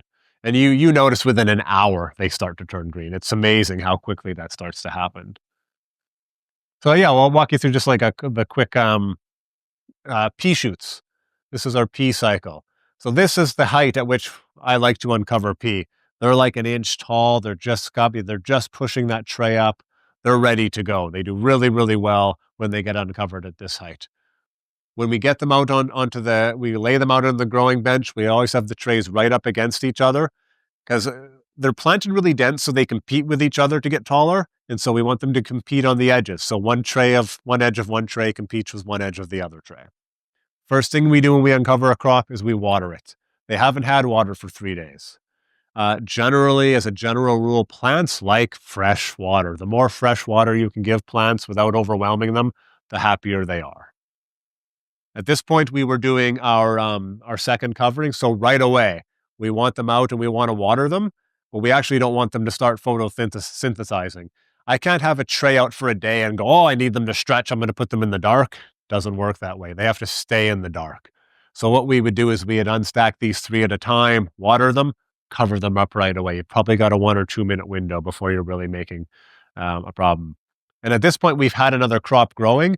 So we put that crop on top of them. So we're trying to make use of our space here. If we had to have separate areas for these, we wouldn't have enough space. So once again, we've got 320 square feet in which to grow. We have to always come up with this stuff. If you have lots of space, you can have these things all happening in different areas. We didn't have that luxury. So what's that? We're not weighting it down. What we're trying to do here is stretch. For some reason, we thought we needed to do that. For some reason, we did need to do that. Our other methods weren't working. And this might have been an issue of just that lot of seed for whatever reason. It was like that way. So yeah, after a couple of days, these stretch pretty good. So we get them growing a bit more. And this was on a longer cycle. Right now, we're growing pea on a 9-day cycle. These were in a 12-day cycle. So we actually had to extend the growing season as well for them, or the growing cycle. And then, yeah, what we're trying to do is get it to a system where the pea is really leafing out. We're trying to get a nice, lush, leafy pea. What we were finding is we were getting just, they were just kind of upright and kind of just staying tucked in. And this was the method we figured out that was working. I don't know what changed, but now we just grow them like we were doing it and everything's fine. So sometimes I don't know what's going on, and that's okay. Okay. So yeah, there's kind of 3 main factors in crop growth. I've been alluding to these. Basically, it's light, water, and temperature. So light is kind of a key one. So if you're indoors, you've got total control over your light. You generally don't have too many issues. You might need to figure out what your actual sort of lighting cycle should be. The key thing for us is, at least what I've noticed, is using light high in the blue spectrum. This generally means having a high K value. So when we're using fluorescent lights, we use cool whites. And for us, we're using metal halide lights in the greenhouse. So high in the blue spectrum. Blue spectrum promotes vegetative growth. When you get into the reds and the yellows, that's more about fruiting and internodal length. So what it causes is stretching, and it makes really ugly sprouts. So yeah, avoid the red. So yeah, so you can see, so we're using our lights, we're using them at this time of year in the winter. We use them on cloudy days in the summer. It's just a way for us to control things and make sure we're supplementing so we get uniform growth. So as I mentioned before, even though we can change our sowing date, we like to know that Monday is our sowing day, Thursday is our sowing day. And if we have to change that, it sucks, because what it means is moving the Monday sowing to Sunday. We don't want to work on Sunday. And these things count. So same thing with Thursday to Wednesday. Wednesday is a good midweek day off. So once again, there's our lights in the greenhouse there, which reach everything. So yeah, cloudy days we supplement even in the summer. Generally, summer is pretty good without lights, and then in the winter we've got them going for 14 to 16 hours a day. Another shot of the ones we did inside. So I'm using 2 strips of lights. I'm using 4 bulbs for the trays. I know folks have had some luck the other way. I'll keep pushing this method. It seems to be the one that makes the most sense to me. So I do not have experience with LEDs. There's a question I get a lot. You can get them very much in the blue spectrum, combinations of blue and red. They make much more efficient use of energy, but they're much more expensive to buy. And I haven't really found a really good, they tend to be very, very small or in these different strips. So I think there's still some ways to go if you're doing lots of lighting to use LED. The thing is, fluorescent lights don't use that much energy either. And so I don't know that's that big a saving to go with LED, considering how much you need to put out for them. So I'm not sure what the answer is there. So not too much on light. We've got a lot of control. So any questions on that? Okay, so probably more. So if you don't have enough light, what often happens is you've got stretching. They're reaching to find the light. So that's an indicator. If you find they're getting taller than usual or quicker than usual, you probably don't have enough light. So that's sort of the indicator we're looking for there. Another one might be they're more pale than you like. They're not photosynthesizing enough. So that would be something to watch for.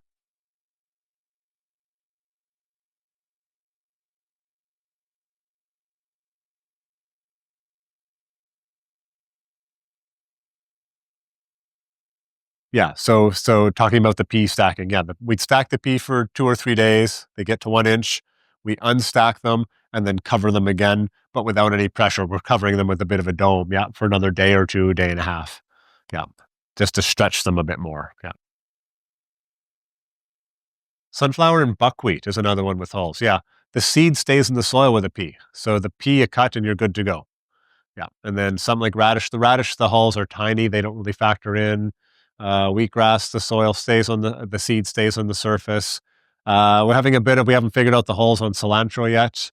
Basil doesn't really. It comes off quite easily. Yeah, sunflower. And a part of it is you don't want to bite into a sunflower or buckwheat hull. It's just a very unpleasant experience. So it's part of the product. Like a lot of people sell them with a lot of hulls still in there, and people complain about it. Like they love that there's no hulls in any of our stuff. So that goes a long way. Right. Yeah. Clarify. Are you still double stacking?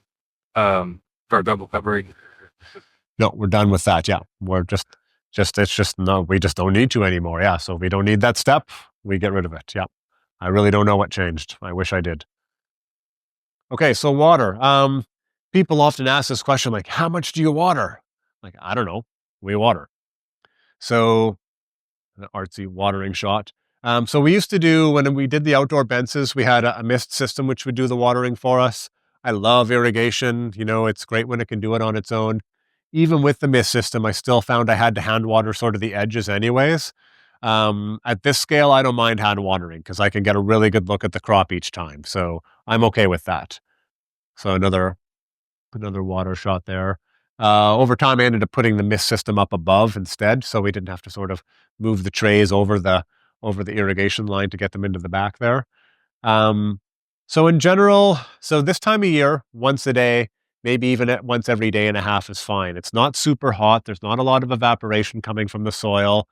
And we kind of water. And once again, I often tell by the weight of the trays. And it's one of those things you water intuitively. You just know by looking at the surface of the soil, looking at the crop, how much water to give them. I wish I could give you some sort of guideline, but I can't. But I'm often testing. Like I'll go through and just lift the trays. It's like, okay, all the trays are pretty heavy. I actually don't need to water today. Some days I'll lift and there'll be a bunch of them that are quite light. And it's like, okay, we're going to water everything. And then some days there's some variation. So I just water the trays that need it.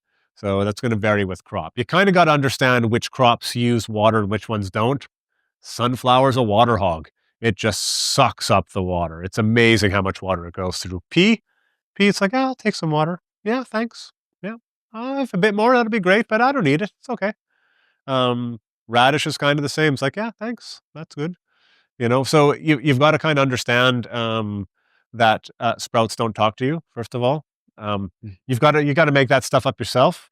But yeah, so that's understanding. So sunflower is one we need to be on top of. Sunflower can go in the summer, can go from perfectly fine to wilting in a couple of hours.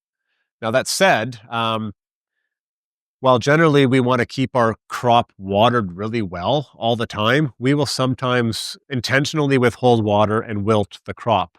So why might I want to do that? Yeah. So when a crop's wilting, it is not putting on any growth. So it's a way of kind of going, whoa, whoa, whoa. We're way ahead of schedule here. No water for you. And we can take sunflower to all of them collapsed on the soil, like a desert traveler who hasn't had water for 2 days, just laying there, looking like they're completely dead. We can water them, and within 3 hours, they're back up again. It's like, oh, I'm fine, just faking it. It's all good. The challenge with that, and this is going back to one of the water questions, when soil gets really dry, it becomes hydrophobic. It repels water. So think about hot chocolate powder on the milk. It's just like, get in there. So what happens, in order to rehydrate a tray, you got to do it really, really slowly. Little bit of water, go water some other trays. Little bit of water, go water some other trays. little bit of water. It gets a little bit tedious. So if it's what you got to do, it's what you got to do. But keep that in mind. You try and water it a lot, it's just going to run all over it and go down the trace, and it's going to get all over the place. So you do that little bit of water stage. How you know you're finished is when you actually, this is an exception to what I said, when you start getting a little bit of water dripping out the bottom. It's like, okay, I've resaturated the soil. It's all full now. Now we're back to that point. We're back to you. We're good. We're good to go. And often what I'll do in that case, after I've watered everything, is I'll come back and I'll do another watering an hour later. And then I might even do another one, like just really making sure. So if we're going to push that and we're going to stress it out, I really need to make sure that I let it recover. And so what I don't want is on harvest day for those trays to be wilting, because I can't harvest that. So what we'll often do, what we do, because we've had some days of that, first thing you do in the morning, because harvest, the sunflower is the last thing we harvest. It's the only thing we really experience wilt with. We go in and we check all the trays and we give them a watering. So if there is any wilt, we know they'll probably recover within 2 or 3 hours when we go to harvest them. So we've got sort of strategies in there. The other thing with sunflower is when we stress them out like that, it often brings a little bit of redness into the stem, which is really nice and gives them a more nutty flavor. So we've actually, for a lot of time, we would stress them out just because we thought it made a better product. So that doesn't work with pea and radish, just for the record, but it works really well with the sunflower. So it's little things like that really, that redness in the stem, it's a great selling feature. It looks great. So the other option, and we've started doing it since I did this presentation, for our radish, we only do one overhead water, and then all our subsequent water is from underneath. So we literally just dip it in a tray, let it absorb that water, and then stick it back into the shelf. And that keeps the leaf and the stem completely dry, because the radish holds onto water way too much. Like I said before, we could spin radish for weeks and it won't come dry. So we just avoid getting it wet. It makes our harvest way, way easier. We started doing that for our last day of growth with our pea as well. We want a nice dry canopy for harvest because it's been watered a lot. We soak in on the last day, and when it goes to harvest, cut, bag into the fridge, and done. So it's giving us a better product, and we're able to manage it a lot more, harvest it a lot more quickly. Anything else with water? If I was going to fertilize through water, we're actually going to do some fertilizing experiments with some basil, and this would apply to the aquaponics as we talked about. I would be doing that from the bottom as well. Yeah. I don't want anything that could taint the flavor to touch the leaf. So we were looking at like a kelp extract at one point. I would always bottom water that. So make up your solution, dump that into your tray, let it get absorbed. Questions there about water? Did I miss anything? You can share dots and something in the bottom so they bring the carbon with you that has water in it. No. So what we actually do, we've got all that shelving in the greenhouse. We just take a couple sections of the shelving and stick the sort of watering trays there. Yeah, and if we need to make space, we'll move some stuff and put them on one of our sort of transport cart just to get them out of the way. Be like 45 minutes and then bring them back into the growing area when it's ready. Yeah, generally we have extra shelf space for that kind of thing. Yeah, and it keeps everything close as well. So, anything else there? Anything in webinar land? Good. Okay. Yeah. Yep. No. So we're in Vancouver. We've got some pretty nice water in Vancouver with very minimal chlorination. In other municipalities, that may be something is doing a dechlorination process beforehand, putting it through a filter might not be a bad idea. Our growth, once again, people are like, oh, you get such much better growth if you take the chlorine out. It's like, we couldn't get better growth than we get. So yeah, I'm not too worried about the chlorine for the little amount we've got. But yeah, if you've got heavily chlorinated water, like where I grew up, I would be dechlorinating that water for sure. Okay, so probably your most important factor is temperature. We talked about this, particularly important during the germination stage, keeping that, very warm all the time and very consistent. A fluctuation in temperature during germination can stress the crop out. And temperature really makes a difference in how growth looks. So like this is a crop of sunflower we had during a very, very hot period. And this is a great crop, huge yield, but it's not the crop we want to grow. We want a good like leaf to stem ratio that's reasonable. This is like a leaf like this and then a stem that goes down to here. It's just crazy. It doesn't make a nice presentation for a chef. It actually isn't very easy to pack into a bag either. But it's kind of nice to go like, look at all the food we are getting out of a tray like that. So that's probably, those ones are excessive. I don't know how we got them that big, but that's probably 2.5 pounds per tray. So that's like a $40 tray if we were to cut that right at the bottom. We wouldn't. We would be cutting those about halfway up. So we're composting like stems like this because we need to get a product. It's actually harder to cut them at that level as well. So what we're trying to do is get them to a pretty perfect height by controlling the temperature. So we're cutting at the same spot all the time. I got some ideas for super cutting machines in my head, but I'm not quite there yet. So, and the machete was still the best. It really was awesome. There were just some work safe issues we had to work through. And I just didn't want to be the guy cutting off a coworker's arm with a machete. Yeah. So once again, for us, temperature is easy to control. When it gets cold, we bump up the heat. When it gets hot, we put on our shade cloth, our remade, we increase airflow. And yeah, if we needed to, we would put in an air conditioner. We really had to do that. For me, there's something about air conditioners. They do something to the air that just doesn't feel right. When I'm in an air conditioned room, it intuitively tells me something's wrong. Like this air is wrong. And so the idea of growing our product in that air doesn't make sense to me. But if we just need to put it on for a little bit to bring the temperature down, we might play with that a little bit if we're bringing in lots of fresh air. So I don't know. Anybody know much about air conditioning air? Any thoughts on that? It's a weird thing. It's one of those like. I can yeah, that good stuff. Right. Other thoughts?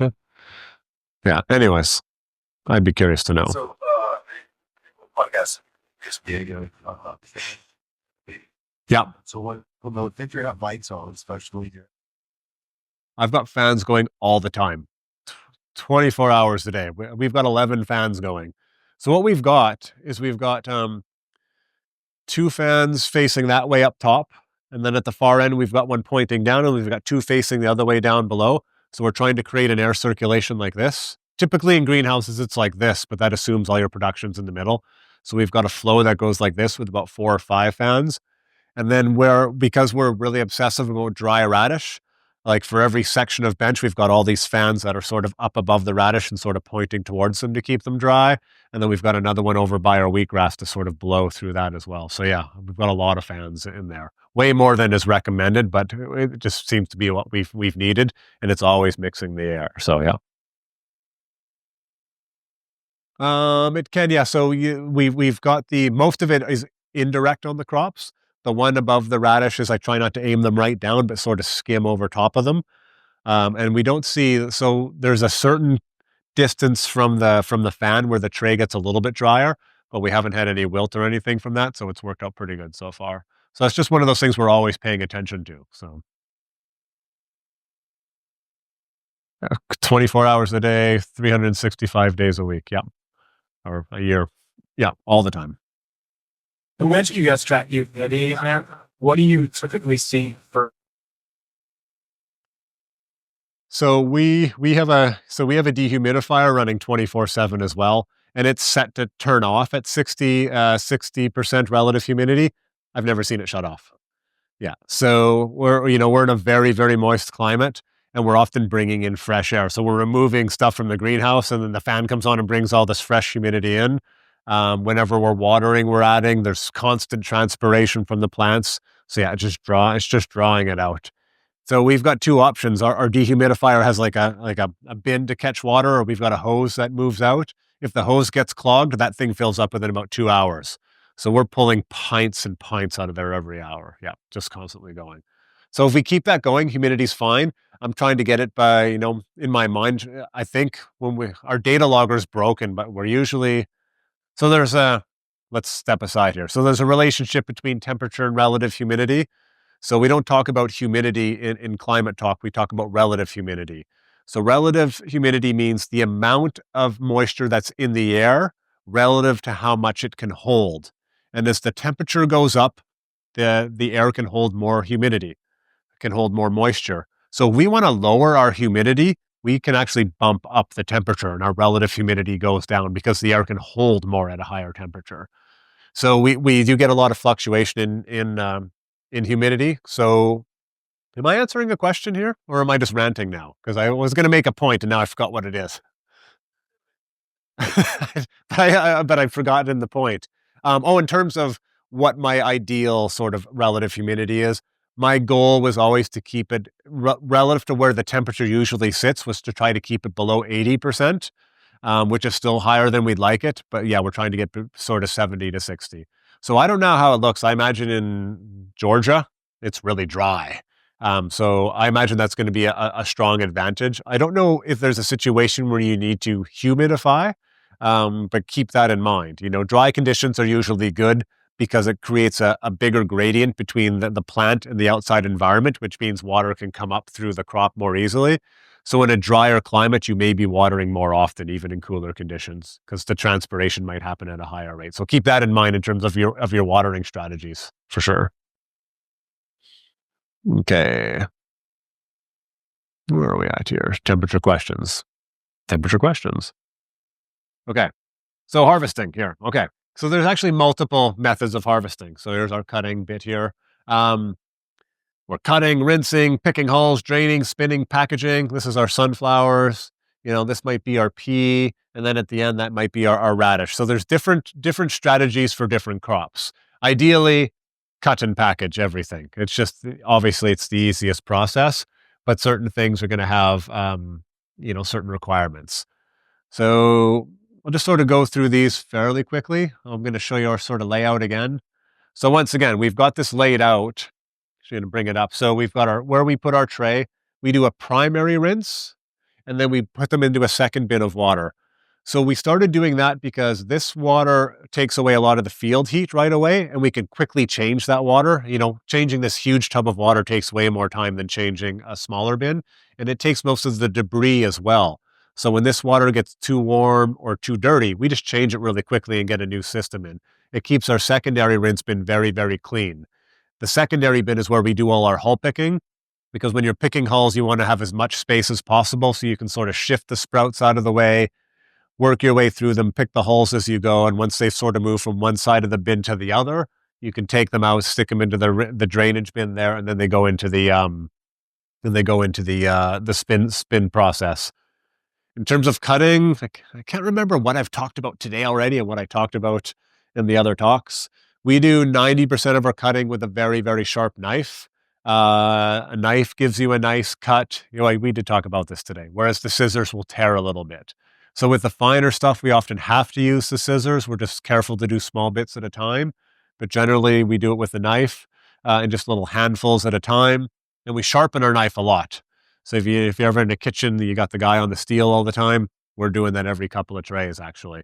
We really, really notice the difference especially with wheatgrass. Like 2 trays of wheatgrass will destroy a knife. It's incredible. So just the level of cellulose that's in there and how powerful that is. So yeah, there we are as our first rinse bin, and then getting ready to go into the second one there with our buckwheat. And then getting into picking hulls. So yeah. Once again, we spend a lot of time picking hulls with sunflower. It's one of our criteria factor when we find seed. How well does it shed its hulls? When we find a seed that sheds its hulls well, we are so excited.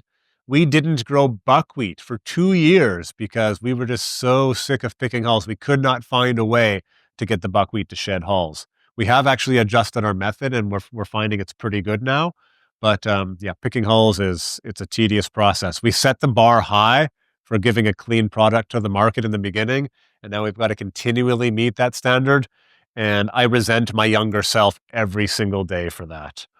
So we go from there. Once stuff is picked, it sits in a drainage bin and then goes into the spinner as quickly as possible. So our goal when harvesting is to get stuff cut, washed, dried, packaged, and into the fridge as quickly as possible. I don't want anything sitting in that water any longer than it needs to. It's got about a 2 or 3 minute window where it's fine. Every minute after that, once it's starting to take in too much water, it's going to shorten its storage life. So we want it moving through there very, very quickly. It's in there long enough to pick the hulls, cool it down. Once it's cool, we pack it and get it into the fridge. So there's our spinner set up there.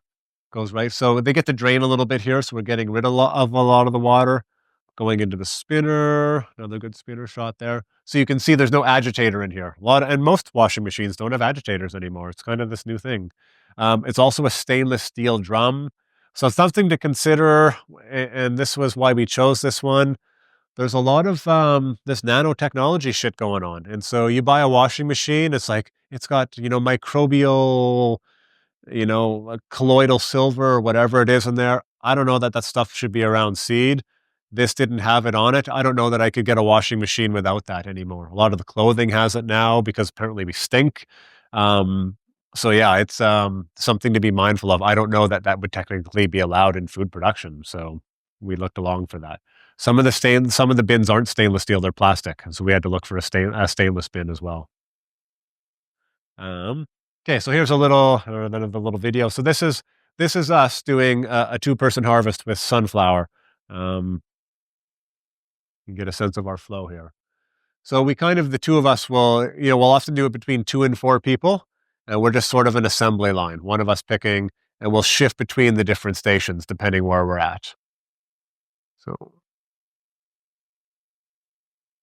hulls are going into the buckets there, or onto the floor. You just get into this method where you're putting it onto the floor. We're really trying to not do that as much anymore. So yeah, then we'll transfer. So now, so this is good. We talked about this. This is spinning. That machine is doing a person's work right there. We've moved on to the next process. So we've got a really good routine. So we've got a good sense of what needs to be done. Now Ross is picking hulls while I've moved on to another task. Washed my hands there. Did you see that? Huh? Must have been checking my phone messages. So yeah, we're just shifting. So we've got cutting, picking hulls, and then spinning. Those are the 3 basic processes here. And then when we get a bulk amount, probably what's going to happen is we're going to poke our head outside and say, hey, we need someone to start packing. So we're probably just starting off our process here. Now we've got a spinner full of sprouts. We've got another container ready to go. And then we bring in our 3rd person. So until we're ready for them, they're outside doing another task. Okay, time to move from that task in here. So we're making good use of everybody's time who's on site. What's the first thing that person's going to do when they come into the container? Nice work. Okay. So yeah, so that's it. I've got some more artsy versions of that video as well with some cool effects, and I believe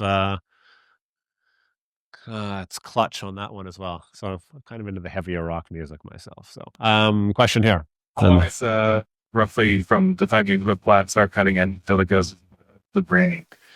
So my goal is 3 minutes. So what we do, this is a little less refined, I can see, but we do 2 trays at a time. 2 trays into the initial bin, into the secondary bin.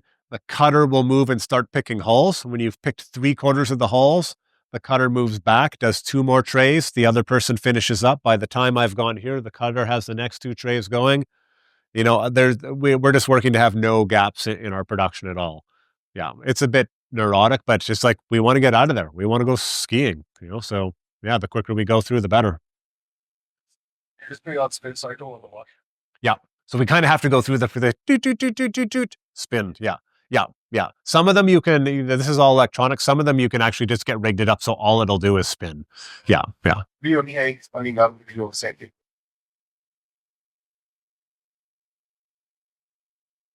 To use the what? Yeah. Yeah. To use the same machine? For salad greens and for your microgreens? You can spin everything in it there. You just can't spin your underwear in it, basically. Yeah, totally. Yeah. So between crops, we clean the whole thing. We don't sanitize, but we clean the whole thing out and remove everything. So between crops, make sure you clean it out, basically, so you're not contaminating, mixing the crops. Yeah. After you cut, then you have the trays. You rinse the house like host. So the trays. So what happens here? Yeah. So the trays, they go back to the lower shelf. So we do have a lower shelf on that bench, which is where those trays go. Generally, there's somebody else doing other tasks. They come and replace that for us. When we've got a big pile, they put them on a bike trailer, then pull them out to the compost pile, put those in the wash-up area to soak for a while. So those are dealt with later. Yeah, like that stuff is low priority for us at this point. So if it means just stacking up the trays and sticking them off to the side for a while, if we're short a person, we'll deal with them later. Our thing is getting the harvest done so we can get on deliveries and making sure the harvest is done quickly. But yeah, generally, stack, take them out when you've got a stack, put them on the trailer. When the trailer's full, off to the compost pile, dump them in there, take the trays, soak them in, move the trailer back to the production area. get back into what you were doing. So often there's another person doing crop work or prepping trays that does that. So we don't have to leave the harvest area. We're trying to avoid moving between different processes as much as possible.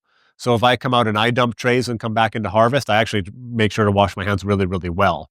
So you sing happy birthday twice when you're washing your hands.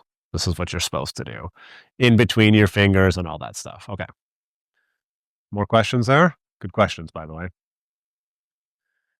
So yeah, harvest methods 2 and 3. So you're just going like you're cutting right into water and maybe into your bin. So this is when we were doing this with radish. And yeah, so here's me. So I used to come in like, went through the stage of not sleeping very well. It'd be like 5:30 in the morning. It's like, I'm going to go harvest. So I'd come in and half the harvest would be done before the rest of the crew comes in. So I had to develop all these one-person methods. So yeah, this is basically like the one-person scissor method with our radish shoots. And this could be the same with radish, pea, whatever it is, if you're just doing a quick wash and then in. So you notice I cut it, it goes into the water, and then I pull it out of the water right away. I don't want it to sit in the water for too long. I just need it to cool it down, rinse it off, and then I can pull it out of there. So I stack the trays up a little bit so I'm not moving too many trays at too many times. And being taller, I can stack them quite tall. I try not to stack them so much that they're in the way. When the stack is done, I move 3 at a time. So that saves me some trips. So once again, just trying to do stuff as efficiently as possible. So everything is all about just basically having a good system for everything.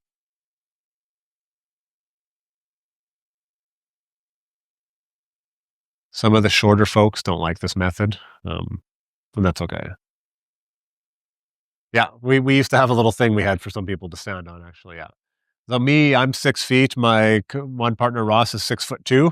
So everything's designed for us, and all the short people hate us, yeah. It's a burden being tall, you know. We suffer. So anyway, that's sort of a look at how we do things with the radish. So yeah, so it's one of our methods, and sometimes we just cut it and go right into right into another bin which we package from. So it would be the sort of the third method. Makes sense there. So yeah, I'd rather not be using scissors. And actually now with the radish, we've gone back to the knife.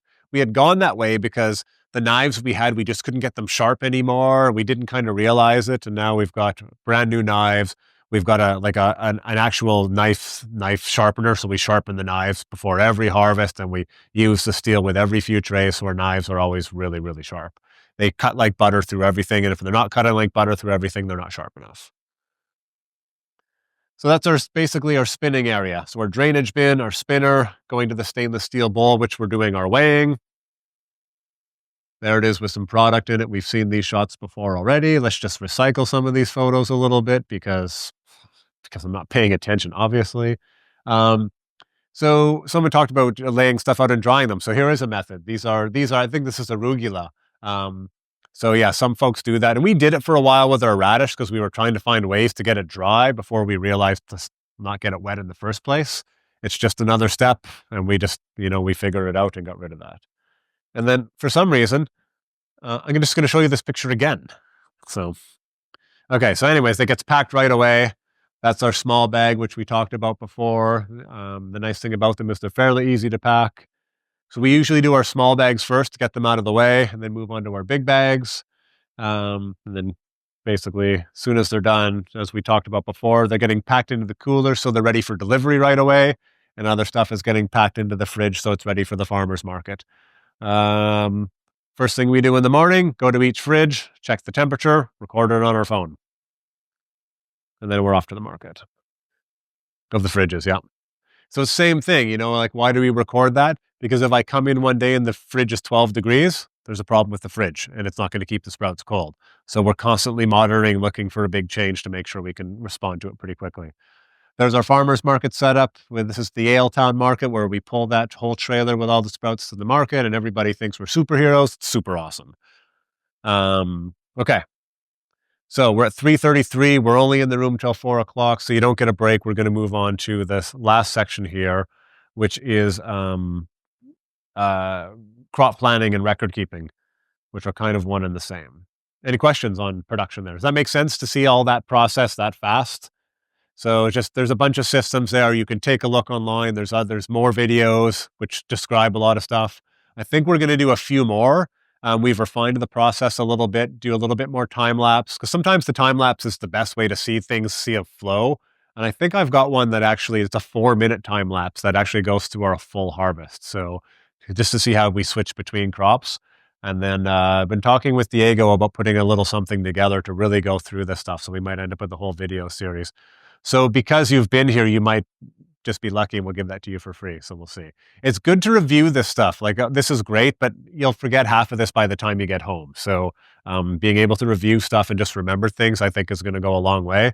And what we'll do is a little like 3 and 5 minute video. So you're not sitting in front of your computer for hours, looking at everything to get one point, keep everything really concise. Question there. You mentioned not liking plastic drums. Yeah. Because they're plastic. Basically, yeah. Stainless steel is a good sanitary, stainless steel is great. It's one of the great things that humans have done. Yeah. Yeah. Anything else there? Yeah. So your market side with the meat strays out display, and obviously the fridge use in that little room is needed for what point? So you made for what reason neither the quality product. Yeah. Yeah. Yeah. Yeah. And you put them in those boats and those boats are fitting in those coolers. Yep. Yeah, totally. Yeah. We've changed our totes a little bit and changed our coolers. So yeah, it's just a little different now, but yeah, that works really, really well. And then just put a bunch of ice blocks in those and in between. That keeps them really cold for the market. Yeah. And that's once again, the colder we keep them, the longer they store, the better the product we're offering to our customers. So we don't really shirk on that. We know we're going to pay. Makes the cooler a lot heavier to lift onto that trailer, but not so much that it's undoable. Other stuff. Okay, we'll start here actually. Trees you have out on your market setup are those considered utility at that point? So we've gone through a number of phases. So yes, basically when we take those back to the site, they get composted. We don't put them back into our system, but we bring our wheatgrass at the market and we sell it at the market. So we bring it out, we keep it up top and it gets sold. The other ones we used to have on display, and despite the do not touch signs, everybody comes up and pets them. And I basically assume at the farmer's market that everybody has just shit on their hands. That's my assumption. So as soon as they touch something, besides wanting to puke in my mouth, there's no way we would take that back into our system. So we used to do sampling from those trays. We don't do that anymore at all. Yeah. So the way that's set up, they're actually back away, so people can't touch them. Yeah, so they're back away. So we keep them away from people because people just do not obviously know how to follow instructions, and we just don't want to put up with smacking hands anymore. Yeah, it's a pain in the ass, to be honest. We used to have lots of trays on display, and people would want to buy them. We're like, well, we can't because it's just gross. Like, oh, we don't care. So yeah, now we just don't take them to the market in the same way. Just the wheatgrass, which we keep away from